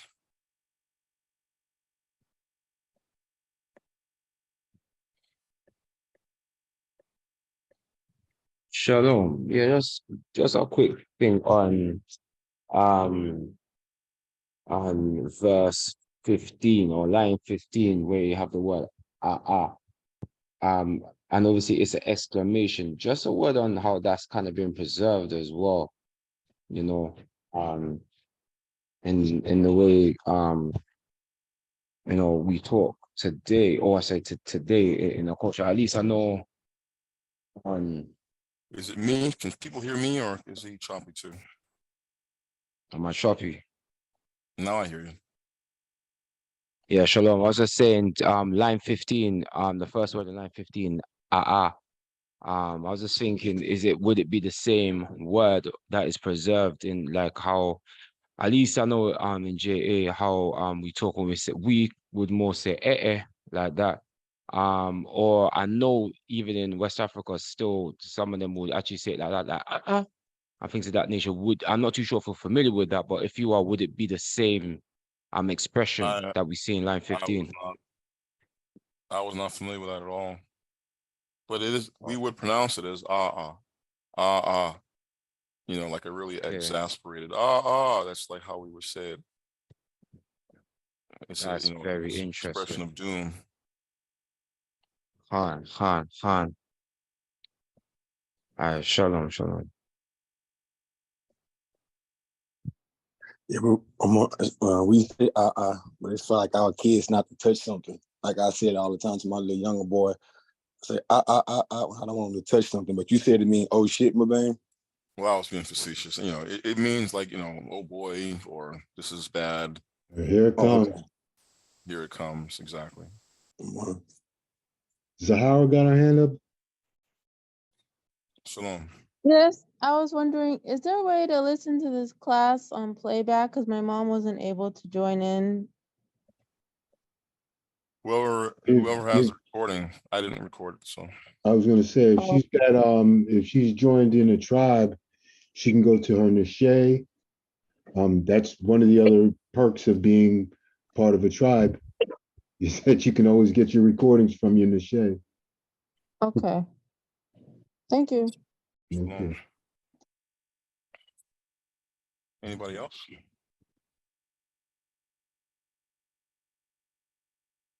So I hope everyone took notes. Because we're going to continue the next chapter and next time we meet. Chapter 2. We'll do the whole book.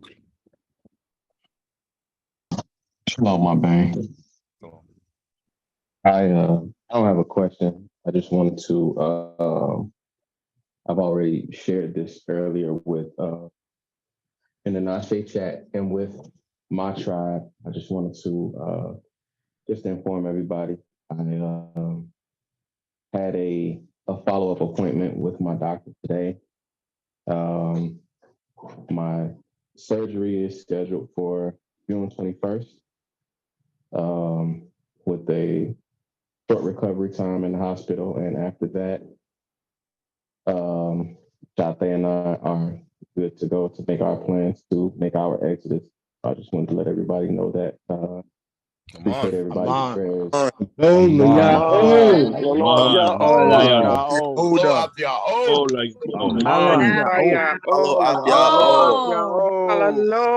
That's my Nashe.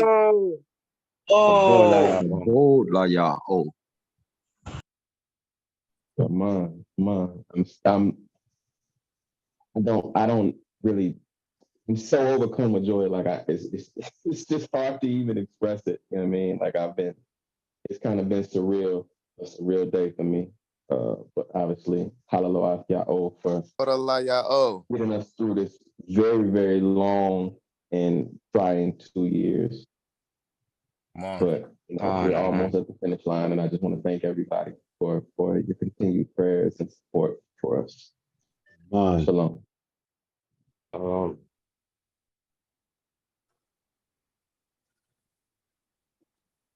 I also wanted to, I haven't met them yet, but Ya'o Rob, aka Jason, and his wife Celise are here.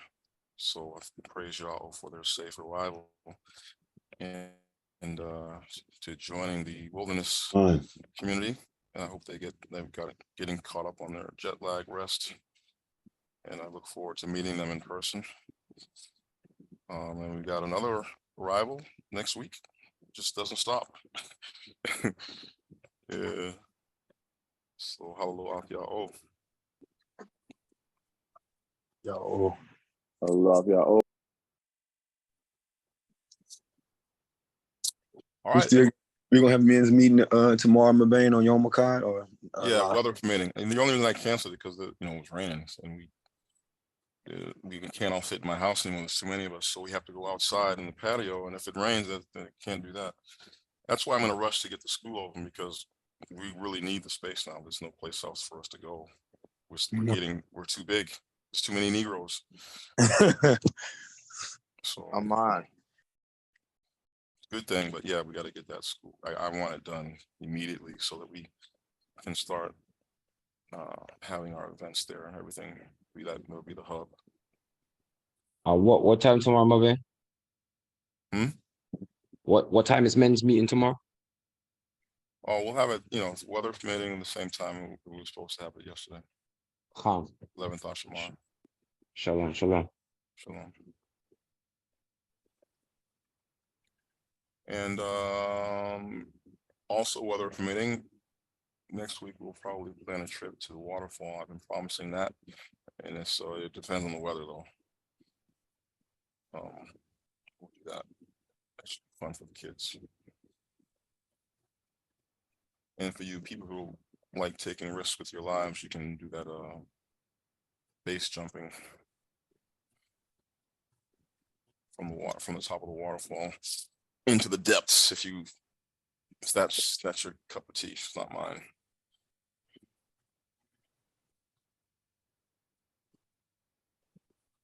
So no more questions, no more testimonies, praise reports. I'm gonna go eat. Shabbat shalom. Shalom. Shabbat shalom. Shalom. Shabbat Shabbat shalom. shalom, Shalom Maspaka. Lacha. Shalom, Shalom, Shalom, Shalom. Shalom, Shalom. Shabbat Shalom, my baby. Hola, Yahoo.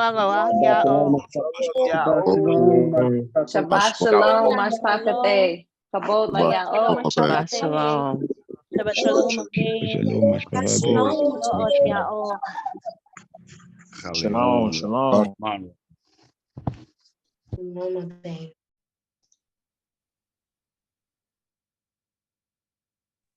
Shalom, Maspaka. Shabbat shalom.